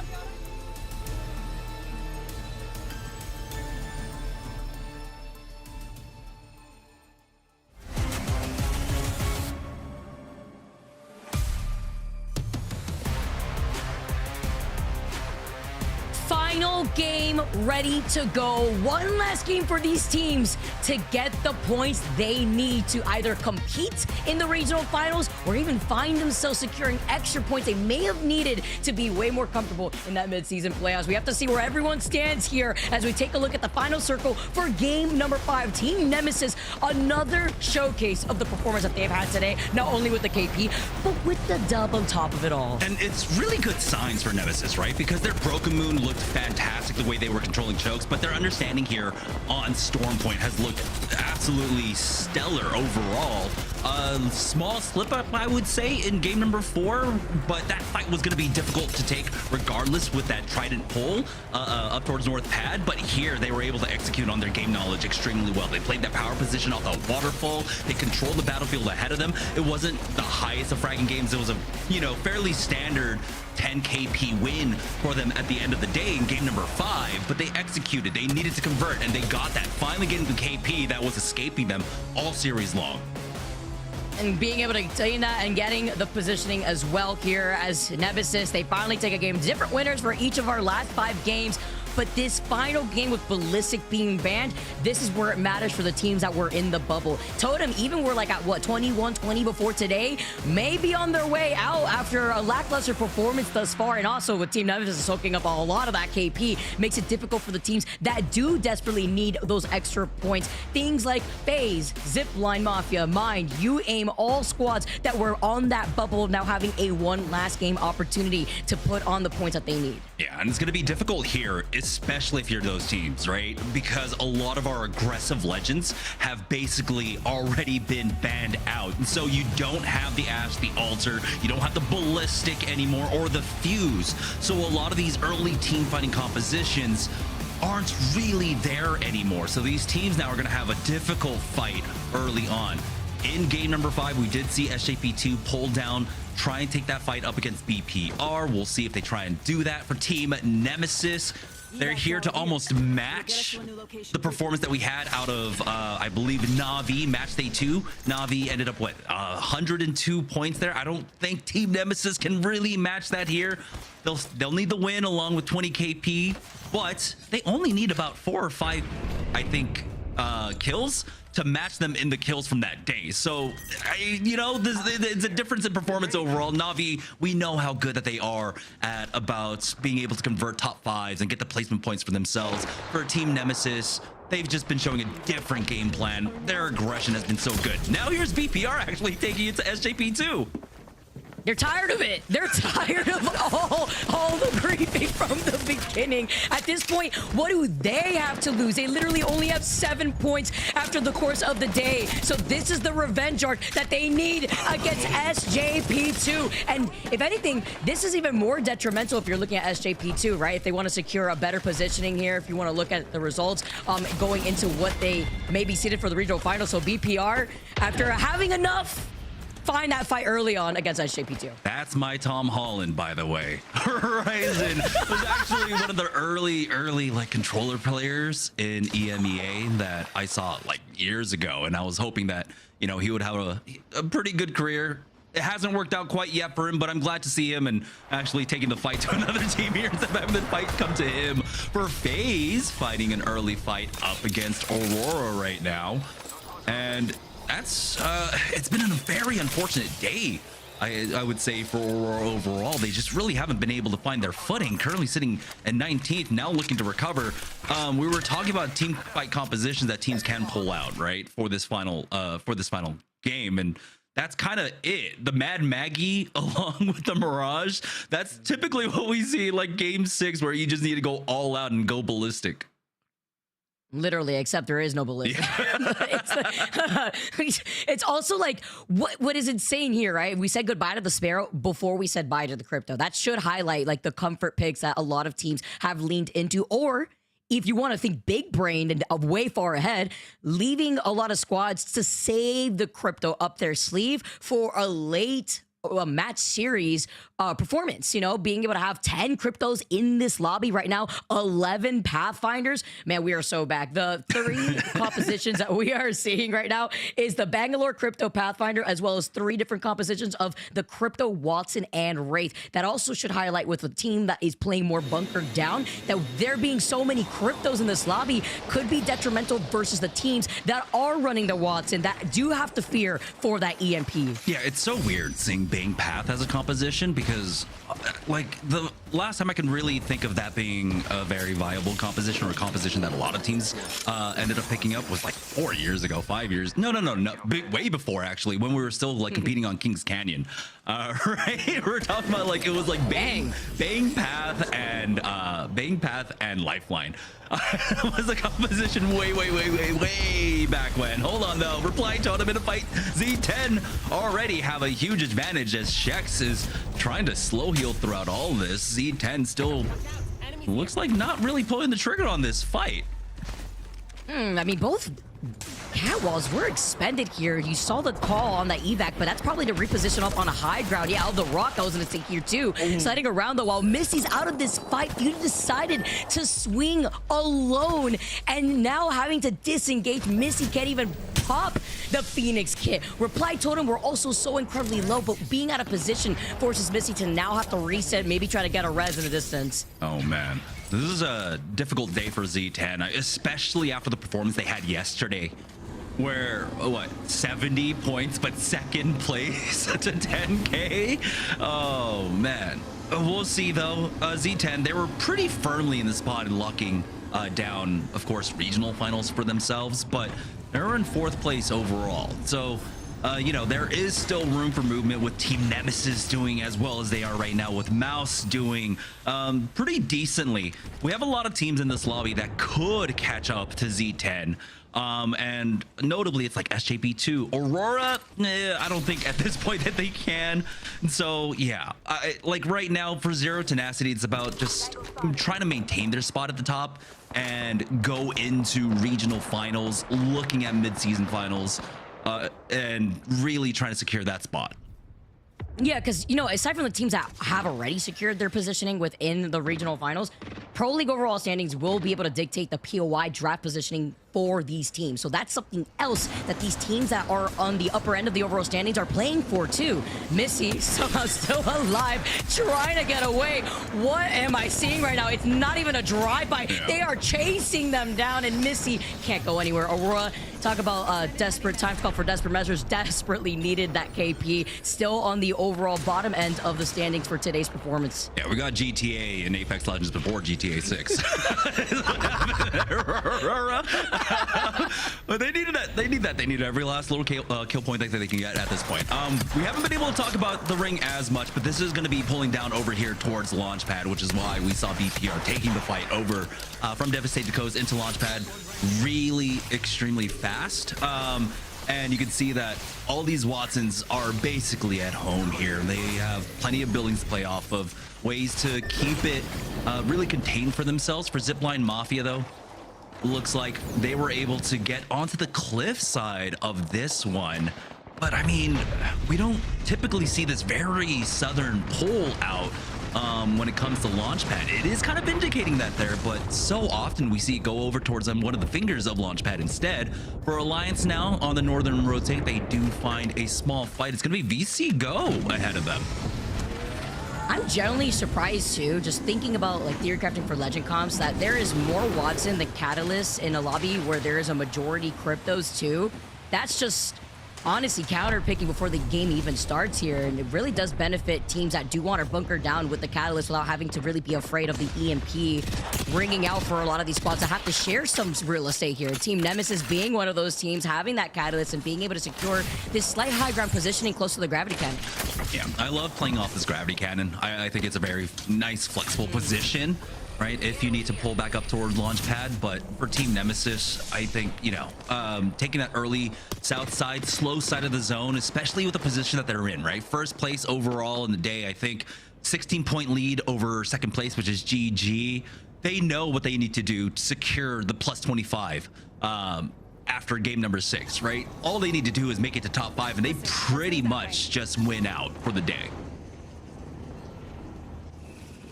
Thinking about 10K now as we take a look at where they're situated, fourth with 42 points. Talk about a Cinderella story, by the way. When I was watching their performance yesterday, Nasky came in and was like, everyone's rooting for us. We gotta do it. We're qualifying. If it's the last thing I do. He said it with passion and with diction, and it's such a great, almost even balance between hearing Nasky and the way he calms, and then Kashira, who's usually calm and collected until there's a lot of like situations where Kashira has to pull his teammates' attention to look at what he's talking about. You know, when you play Apex, it's very easy to get lost in the sauce, to get very engaged in the action, tunnel vision on top of it all, and seeing at where this zone's gonna be pulling over to, I feel like it could pull maybe slightly north side of where that gravity cannon is, but that would also mean that there's a lot of open area, minus that one big tree that's to the north side of Team Nemesis, and then the other squads have taken their time to rotate in. Alliance, Gaimin, Gladiators, Reply Totem now making their way from Barometer where there's a ring console and survey. Team Nemesis looking to take a fight up against BPR, but it's FaZe here. They're getting gate kept right now. You can see, just off of Devastated Coast, it's going to be Stay Healthy playing. They might have angle, but they have to deal with 10K coming up from behind them, so this is going to be a very difficult fight. Round 2 closing in. They've got the Pathfinder zip down. Nags is charging forward, smoke down, checking their back, but this is still very difficult. Wow. With Stay Healthy. No, never mind. Stay Healthy actually pull away from that choke and give this one up free for FaZe. Wow, talk about a blessing here for FaZe, and also timing on their rotate, because while they were looking to their back, taking that zip, it was 10K approaching from their 6, now going right through Echo HQ where there is a ring console, so FaZe could expect other teams to maybe try to collapse on one another here, gatekeep them if they have the opportunity. With round 2 closing in, Baba G, another squad coming in from that south side, looking at Aurora, but are not going to commit to rotating from that southern side by Devastated Coast now. Instead, they're going to be rotating through Pylon where VC Go are at. Yeah, it's just round 2 closing. Aurora should be fine, but a lot of teams actually kind of hovering around this Pylon side, looking to try and possibly play the choke going in towards Launchpad. So we have a really weird pile up here on the western edge, but for Alliance, they slam right on top of SJP27, the only one alive. Effect's gonna wait for Unlucky to get into this fight. Never mind, he's got the Devo dropping down. There it is. They should be able to finish him off. SJP2 now knocked out, and that's a little bit troubling. We'll see if they maintain their position up, but as Aurora gets their respawn to excuse, here's Reply Totem now taking a fight, already losing out on Andy Jax. And taking this fight versus Alliance, who just won their previous fight, had gotten shield swaps here too. Unlucky though, incredibly won Hockey's too, and Unlucky just needs the R9 to do the deed. Beautiful follow-up as well from Hockey's himself, as they're going to be able to get the revive, Reply Totem being eliminated, and now getting the reset alone over to that north side. And that's a difficult exit for Reply Totem, who needed a decent day to try and make it into regional playoffs. They were starting off, I think, not tied for 20th. They were 20th with 41 points, but we'll see if they can maintain this position. They have Babaji, Zipline Mafia, Stay Healthy, all who started off behind them, along with UAIM. So there's still movement there. Now they have to watch on as the rest of the lobby dictates their fate. For FaZe Clan, looking to keep out Aurora here. We do have that Bangalore ultimate going down. Zane backing away. They're not overcommitting to this fight because they can let the zone do a lot of the damage for them. Exactly, but without also giving up too much space to their back, so they try to play out of the line of sight of UAIM, who are by that bridge, like you mentioned. Zane now sliding in with the Devo. He's so far away, still hits 110. Team Nemesis in your feeds do get eliminated. 14 squads left, and it's still this collapsible fight here between FaZe and Aurora. Aurora stuck by that fence line. Zane still taking an off angle, and the positioning of FaZe alone just allows them to hold these split angles, forcing Aurora. No weapon, that's Babaji now taking the sky with their own gravity cannon. Aurora now trying to make their move, coming up as FaZe Clan have the high ground. Mouse, by the way, coming for the third party up against GG. They were looking for the reset after their fight with Nemesis. Mouse take them out. GG are stuck in second, and it looks like Nemesis might have won on the day, but we still have Alliance in the lobby, currently in third place with 56 points. They need 20 just to catch up. There's a lot of teams still alive. We'll see if they can do it. For FaZe Clan, though, they are doing a great job of keeping this south side clear. They have another team rotating in just ahead of them. It's going to be Babaji. Bad sniper caught out there. Synetic misses out on that last bullet, but he's on the chase. And the team that took that gravity cannon that came out of nowhere was Babaji, and now they get eliminated. FaZe splitting their attention so quick, not only to Aurora, but Babaji too, getting eliminated now as they're forced to move up. Zipline right in front of them, but they're not going to be able to close in that gap. As you can see, the other squad holding high ground is going to be Stay Healthy, looking down at FaZe. Oh, those nades. The nades coming in. The knock snags the only one up. Now, got these knockdowns to try and keep himself alive. UAIM are angling to try and find the spot. Another nade comes in, but the knockdown shield keeps him alive. It looks like he will have a moment to try and go for that rest. For Zipline Mafia, it's going to be them versus VCGO right now. V2 now with the devotion, charging up. Will be able to finish off VCGO, and unfortunately for VCGO, they get knocked out. Here's the third party, or is it just nades? It's a long-range weaponry there from 10K. We'll see if they get finished off. It was off a 30-30 through the cracks of a window, by the way. Alliance effect with the Devo. I mean, we're seeing Devos for days for all the right reasons. Such a strong weapon this season. A nice little change up, but even with the EMP and trying to get into cover, getting called out is effect. Now having to back away, see if he can try to reset, because it's Bushi with a triple take, getting another knock, this time out to Nasky. Will Alliance do it? They're 16 points off. Now they're finding KP. They're on that north side of the zone. They're inside middle of the zone right now, and one of the fingers of Launchpad there. For UAIM, though, they're fighting for their lives up against Zipline Mafia right now. Finding an angle, there's Sanya, but he's gonna have to back away off of this one. Artico just holding that angle with the 30-30. And it looks like he's not gonna be able to connect quite yet. They're slowly turning the screws onto Zipline Mafia from these different windows right now, Vicky. What in the weapon loadout of the Rampage, the 30-30, probably not able to get anything available to them. UAIM gotta work with what they got here. Sonya doing their best and landing these shots. This is how you do it here with the EMP now coming in, not hearing behind them though. Fixated on getting the reload. It is Alliance that now move in, get that one knock, and then reset in terms of positioning. Possible 6 KP standing right in front of Alliance right now, but you can see Effect Unlucky. They're not gonna chase after this one, as UAIM looking to try and recover off of this. They still have to rotate in with the zone. They've got Stay Healthy ahead of them. FaZe Clan trying to push forward. It's Mouse. They've already gotten 2 knocks. Mouse on the verge of getting knocked out here. FaZe Clan just stealing away this position from them. Oh no, and losing out on 2, only leaving Nags alive again in a similar scenario. Catwalk called up to their right. A Crypto Drone has called out Nags. Pops only 1 shield, so doesn't have a bat, but the Devo does so much damage so quick. Can't even turn around and reposition. FaZe get eliminated, 5 squads left, and it is Stay Healthy, who have healthily been able to hold up on this slight high ground while looking at UAIM and Alliance on the other side in the zone. It's completely pulling away from all the squads just mentioned. Strafey's been caught out by that drone, and it is tracking him down. Stay Healthy can't do anything about this, unfortunately. There's 2 teams basically on the launch pad right now. That's going to be Nephilim and Onyx. So there's a world where he can rat this one out for some decent placement points. Fortunately, his loadout doesn't look great to try and steal away kills. You can see that Nephilim, if they peek out, might be able to spot him. Stay Healthy, getting tagged from height. Will actually work their way towards this mythic bin. I don't know if they'll have an opportunity to get it.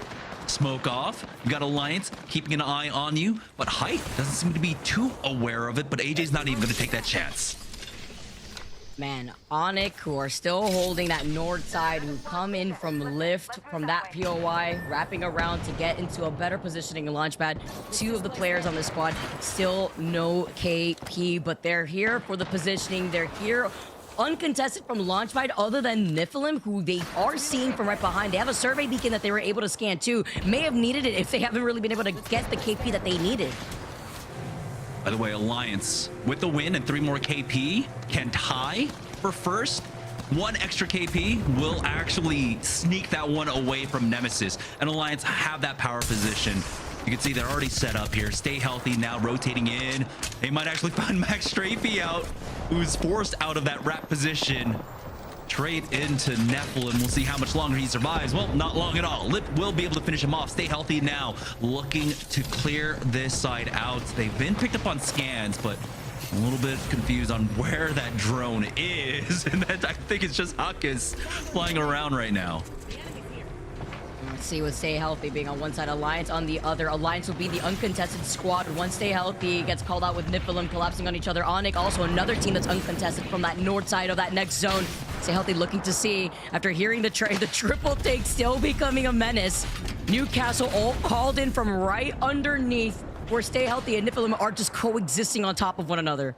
Oh, I feel like they needed to actually hold on to that wall for as long as possible. Yeah. Just having Stay Healthy right on top of you would have been fantastic, but now AJ with the peeks out. Ooh, gets tagged from behind. This is looking like Alliance's game. They got basically 3 teams stacked on top of each other there on the northeast side. Onyx have dropped down, I believe, from their heights right now. And this might be Onyx's opportunity. Onyx is another team that, you know, were not in the middle of this pack. They were 10th overall at the beginning of the day. They have a decent chance here to try and get the win. That would be a huge swing for them. See what Falcons do. They just need the loot, it looks like, right here. They were desperate. He had no bats until right now.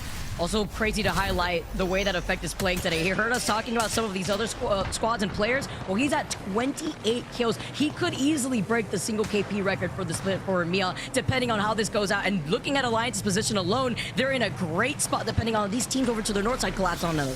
Yeah, Onyx is now making their move, and this is the opportunity that Alliance are looking for. Stay Healthy, though, are able to swerve a little bit central, and you can see now as Onyx slow things down. They didn't have to full commit onto that fight, so I'm glad that they didn't get really taken away by the momentum of this final fight. But here it is, EMP, Stay Healthy, lose out on 1. Effect by the knock, the nades are coming in, but Stay Healthy will keep 2 members alive. Effect has fallen throughout all of this as Jans finds that angle for him, and they're gonna go for that reset. May have curse effect here, but if they get the res, a Dream is still alive. They do. No one can move up because there's little to no cover. As Unlucky gets another knock. Up at your feet, Hockey's holding a different angle here. He's got that Gold Evo shield. He's still beating here with the R9. He's got the bow check for the second weapon. He's got the EMP maybe ready to go or getting information at least to send out. Unlucky as he slides in. Nephilim get eliminated. Nephilim now down its final 3 squads, but it's Alliance in full control. Vicky looking to finish things off strong. They might be able to get a win on the day. Don't think he can break the record, but at least with effects sliding in with some help from Unlucky, and these hip fires. Vushi still with the take, still gets a knock, leaving only Hockey's alive to get the next crack, playing both knockdown shield to knockdown shield. Which knockdown shield gets destroyed first here with Stay Healthy, still having Falcons alive, finding Onyx, taking out that last member, and now Falcons slide in and Stay Healthy! Survive one bullet and annihilate Hockey's. They're your Game 6 winners. Oh my God, Stay Healthy, bring this down to the final 1v1. What a way to finish it. And unfortunately for Alliance, I mean, I say unfortunately, they still end up second on the day, but they're second with 74 points, Vicky. What? I mean, they were this close from also just snaking their way and just taking it from Team Nemesis. It's just right there, like, was this close to doing it. But Stay Healthy's like, don't worry, we got you guys. As we bring Rain Day back, yes! What an action-packed last game. I've been brought back. Thank you guys, man. I mean, 2 games, is that enough to keep me on timeout? I mean, I wanted to say something, but you guys just were in a flow. It's okay. Finally, you know, we get to talk about what happened. We had the Goliaths of Alliance going against Nemesis, this kind of alt style of how to play this game that we know and love in Apex Legends. And Nemesis have done it. They've found a way, in my eyes, my calculations, we'll get the final results in a second, but they have somehow managed to do a ridiculous feat in getting almost more kill points than any other team has total points in the lobby. Alliance so close though overall, and that final fight between Hockeys came down to a decision, and I think that decision was really important. They decided to not try to get any of the KP by finishing off the devotion. I think it was Effect who swung onto one of the members who was still there, and they just decided, you know what, let's not go through this purple shield, let's stay and fight. But they lost that fight. I wonder if it was just kind of trying to do 2 things at once, and you would have been better focusing your energy on either just getting the KP and trusting the 2v3. Either way, it put them in a position to clean it up, and then Hockeys went into the 1v1. He lost, though, to Stay Healthy, and that was one of the things that I think for Stay Healthy was really needed. If you go back into where Stay Healthy are, we're talking about getting into regional finals. We're talking about getting into playoffs. Stay Healthy, they're trying not to get relegated, guys. They were in 24th position coming into this. So a huge win. When you look at the teams in front of them, like Babaji, like UAIM, who will all be moving up, it's really Totem Esports that I'm considering, because they had 41 points moving into this. After game 4, they were in 17th position, which is going to be something that if they stay around that 41, 42, 43, Stay Healthy might be able to jump 10 points ahead. I mean, it could happen. We are going to get it. I think the results for the match are here, guys. We'll get our reactions in just a minute, but I want to save them for the overall because we kind of already know what happened in this last match. Stay Healthy pulls it out. Alliance, oh God, feels like if they just took first place, they would have guaranteed first overall in the lobby. Onyx, another team who is on the cusp of making it into not regional finals, but mid-season playoffs. And here you go. It's Team Nemesis over Alliance. But look at this. Stay Healthy as well at 11th. You see Reply Totem at 17th. Is that enough of a difference? I don't think it is. But Vicky, big day for a lot of these teams.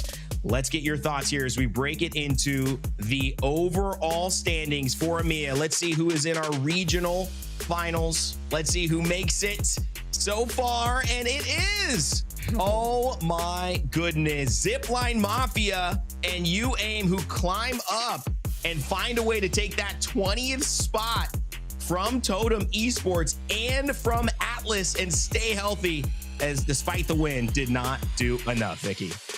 So close, but maybe a little too late here. But even Mind, who even went up just a little bit, now find themselves also getting regulated. These top 20 teams, UAIM being safe, were one of the squads on the cusp, were able to hold it on top of even the likes of Babaji that were also tied with them before going into the games today. Yeah, Jamerson, UAIM climb 11 points to get that done. A big day for them. And they got to be feeling very happy just making regional finals and continuing the chance. Yeah, there were a lot of moments too throughout this series where if it had gone the other way, that they would not be moving on to the regional finals. So we saw on Broken Moon and there on Stormpoint a lot of points where they picked up a few little extra points here and there, and that little bit of tenacity for them really ended up working out. Honestly, they were on pins and needles all day long because it was very difficult to try and dictate their own success today with how strong so many of our other teams were playing. I mean, again, looking at this lobby, looking at Nemesis and Alliance just 2 points off in the 70s, really just separating the winners there is just kind of crazy to be able to just at least survive in this lobby. Yeah, I mean, you know, Crypto makes it through the entire lobby and you got people with 60, you know, kill points. I mean, that's not what you would normally think of in a lobby that there's Crypto being played in a lot of. But hey, at the end of the day, this is the way it's gone. And, you know, it went really well for a few teams. We obviously know the top 20, they'll be excited to play next weekend. But when it comes to number one, well, we always have to break down who our Sony in-zone kill leader is. And it's none other than the man, the myth, the legend, Effect. He's just got that effect on people, Vicky, and that effect on the game. 28 kills, almost ties Ushako's 31 for the highest KP record overall. It's the second best we've seen all split long, and Zuni, close behind, also would have been second place, but he's now the new third place. I did really like seeing that weapon diversity too, over on the side graphic, the R9 being the deadliest weapon of the day, despite seeing so many of these clips and performances with the Devo too in total. But I mean, the way that Alliance having Hockey's unlucky and then Effect doing what Effect does best today also just further showcases the foundation that Alliance has on the rest of the EMEA region, right? We know how strong of an IGL Hockey's is, but utilizing the positioning from both Unlucky and Effect, I feel like we're always playing ring around the rosy between these two fraggers on who is going to be the one to have that highlight for the day or not. Jamerson, this was just a dominant performance. I mean, kills, that was the name of the game, not just for Alliance, but for Nemesis and for a lot of these teams at the top. They dominated, but certainly Effect stood out more than others. Yeah, I mean, one of the great things, especially for Effect, is that he gets to play that fuse, right? So really bouncing off with Unlucky. Unlucky goes in, does a lot of damage. Off that fuse, he throws in knuckle clusters, he throws in nades, he does a lot of damage in that regard. Same thing happens when he plays that ballistic. Just having that extra artillery support for his teammate helps basically both of them really frag out. So I'm glad to see that we're able to really highlight Effect there, because honestly, today, what we saw out of Effect every time we were on their view for a team fight was how deadly and precise he is with those nades. You see anytime that Unlucky throws himself into a fight, nades are following and bouncing right on top of him. That is just Effect the entire time, supporting from... That's weird to say that he's supporting from the back line. You know, and they found a way to do it in different metas as well. This is maybe the most open of metas we've seen, and it's allowed us to see Alliance still shine, to say, well, this is obviously the team we thought it was. It's also allowed other teams to step up into the spotlight. A team that stole the spotlight today and are still running away with the police twisting their heads back and forth trying to find out who done it is Nemesis. And of course, the man, the myth, the legend for that squad today is Zuni, and he's standing by with us for an interview. Zuni, how's it going, man? Hello. Congratulations on your guys' win, and what an incredible day you had. Yeah, thank you. I'm shaking. I didn't expect to win this today.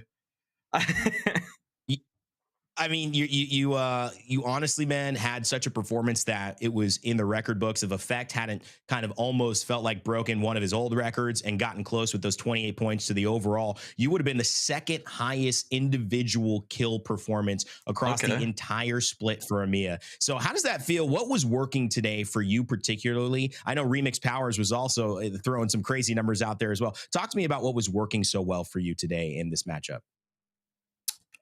I think the difference maker for us today was every single game, each one of our fights, we were literally hand in hand together. We never really like strayed off, which was a lot different from our previous days where, like, for example, I would mess up and I'd get too excited. I've just killed a team and I'd get too excited and I'd go too far forward. But I think today we were really calm. Like, even though we got a lot of kills and it seemed like we were, like, you know, pushing everything, we were very calm. All the plays were really calculated, and I think we were just really in sync. It was great. And looking back at the way that you guys were able to perform, you got a lot of your KP being on that Bangalore. I think you were stuck with Bangalore from like match 3 all the way through for like the rest of the series. Talk to us a little bit about how your team feels about the legend bans, where you guys feel like you did differently today to find that success for you to be able to get enabled to be the kill leader, basically the second best kill leader of the lobby here for today. I think the biggest game changer for today, honestly, was Fuse being banned game 3. We don't tend to run Crypto or Fuse, so when a legend like Fuse gets banned, it kind of opens us up to like just have so much freedom. I think it's that, and it's just the fact that my teammates were just, like I said, holding hands permanently. Now I was taking these angles by myself, that I was just so free to do whatever I wanted today. Honestly. And I mean, after today, you guys cement yourself as the best team in Group C. After today's performance, right? The top 3 teams in overall standing is Na'Vi, of course, from Group A, Alliance from Group B, and now you guys in Group C. Now, going into each of those match days, right? A versus C and B versus C.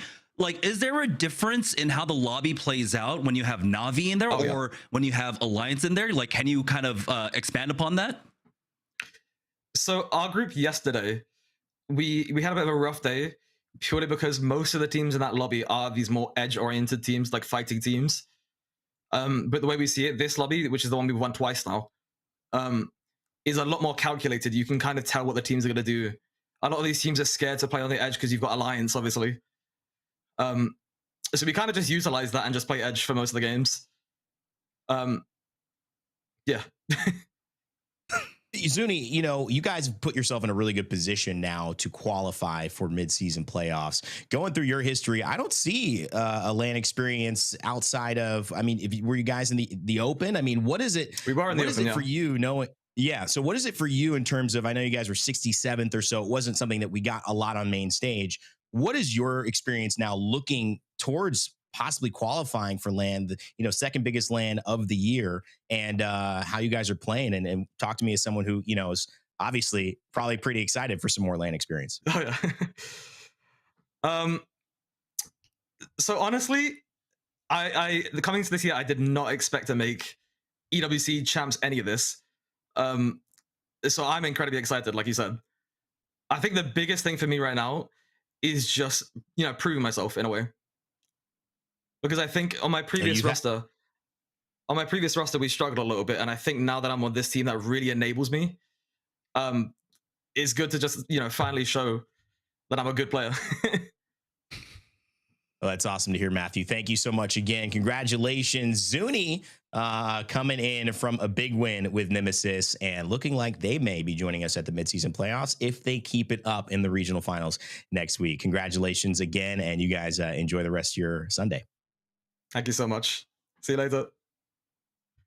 All right, it's late over in the UK. I don't know if that's where he is, but it's still Sunday. It's still Sunday. So I want to get your final thoughts, guys, on today. It's been a big one. Nemesis, you know, he said, Zuni, that they were playing well. I mean, it's an understatement. These guys ran through the lobby, but it seemed like it wasn't about being overly aggressive, Vicky. It was just about finding their rhythm. I mean, that's a great story to lead us into what will be a great regional finals next week and see if they can make LAN.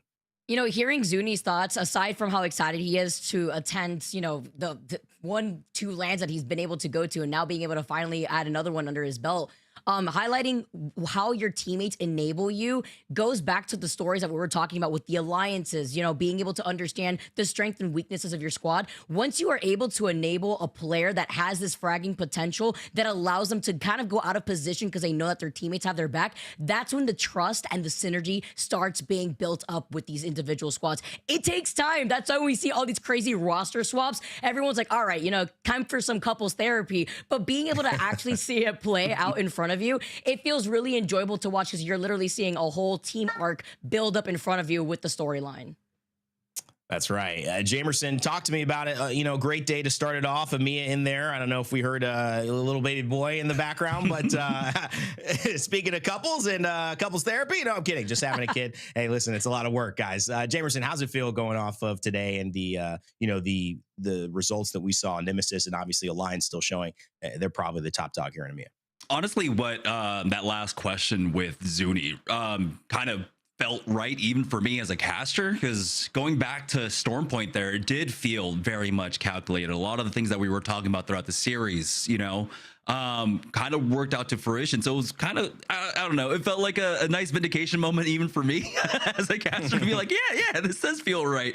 But it was extremely calculated. I love that Team Nemesis were able to put on the performance that they did today. Really getting repeat wins in B versus C when you have a team like Alliance in there is absolutely crazy to say, even though it was a 2 points difference, right? A 2 points difference. But I'm glad that they were able to do that. I'm glad that they were able to show that, hey, we are the best team in C, that they get their opportunity. Again, this is what makes Apex Legends so damn special. And I'm glad that I was able to bring to action here for the final match day of the regular split. Yeah, man, it was a blast. Thank you guys for all that you do. Vicky Jamerson, get some rest because we've got more coming up later this afternoon. But great job here at EMEA. All right, ladies and gentlemen, it is time to kind of set the tone for what is next. Americas. Yeah, bring that music back behind me. It's time to get hyped because just in a little over an hour and some change, we will be kicking off Americas Match Day 9, meaning the last chance for any of these teams to show what they've got to push themselves into positions for the regional finals and to maybe even make the regional finals or at least avoid relegation. The stakes are as high as they've ever been in the ALGS, and with midseason playoffs right around the corner, you know that everyone is proving themselves to the utmost degree. Thank you all for watching. A big thank you to all of our fans as well, watching on YouTube, watching on Twitch, on twitch.tv/playapex or YouTube/playapex esports. Keep it locked with us on x.com/playapex esports. If you ever miss when we're going live, what happened, or some of those interviews like talking with Zuni and his excitement about potentially making the next land. My name's been Rain Day, Jamerson, Vicky on the cast with me. Thank you all to the production. Thank you to watching. We'll see you all in the Americas in just a bit. Remember to never give up, never stop gaming. See you soon.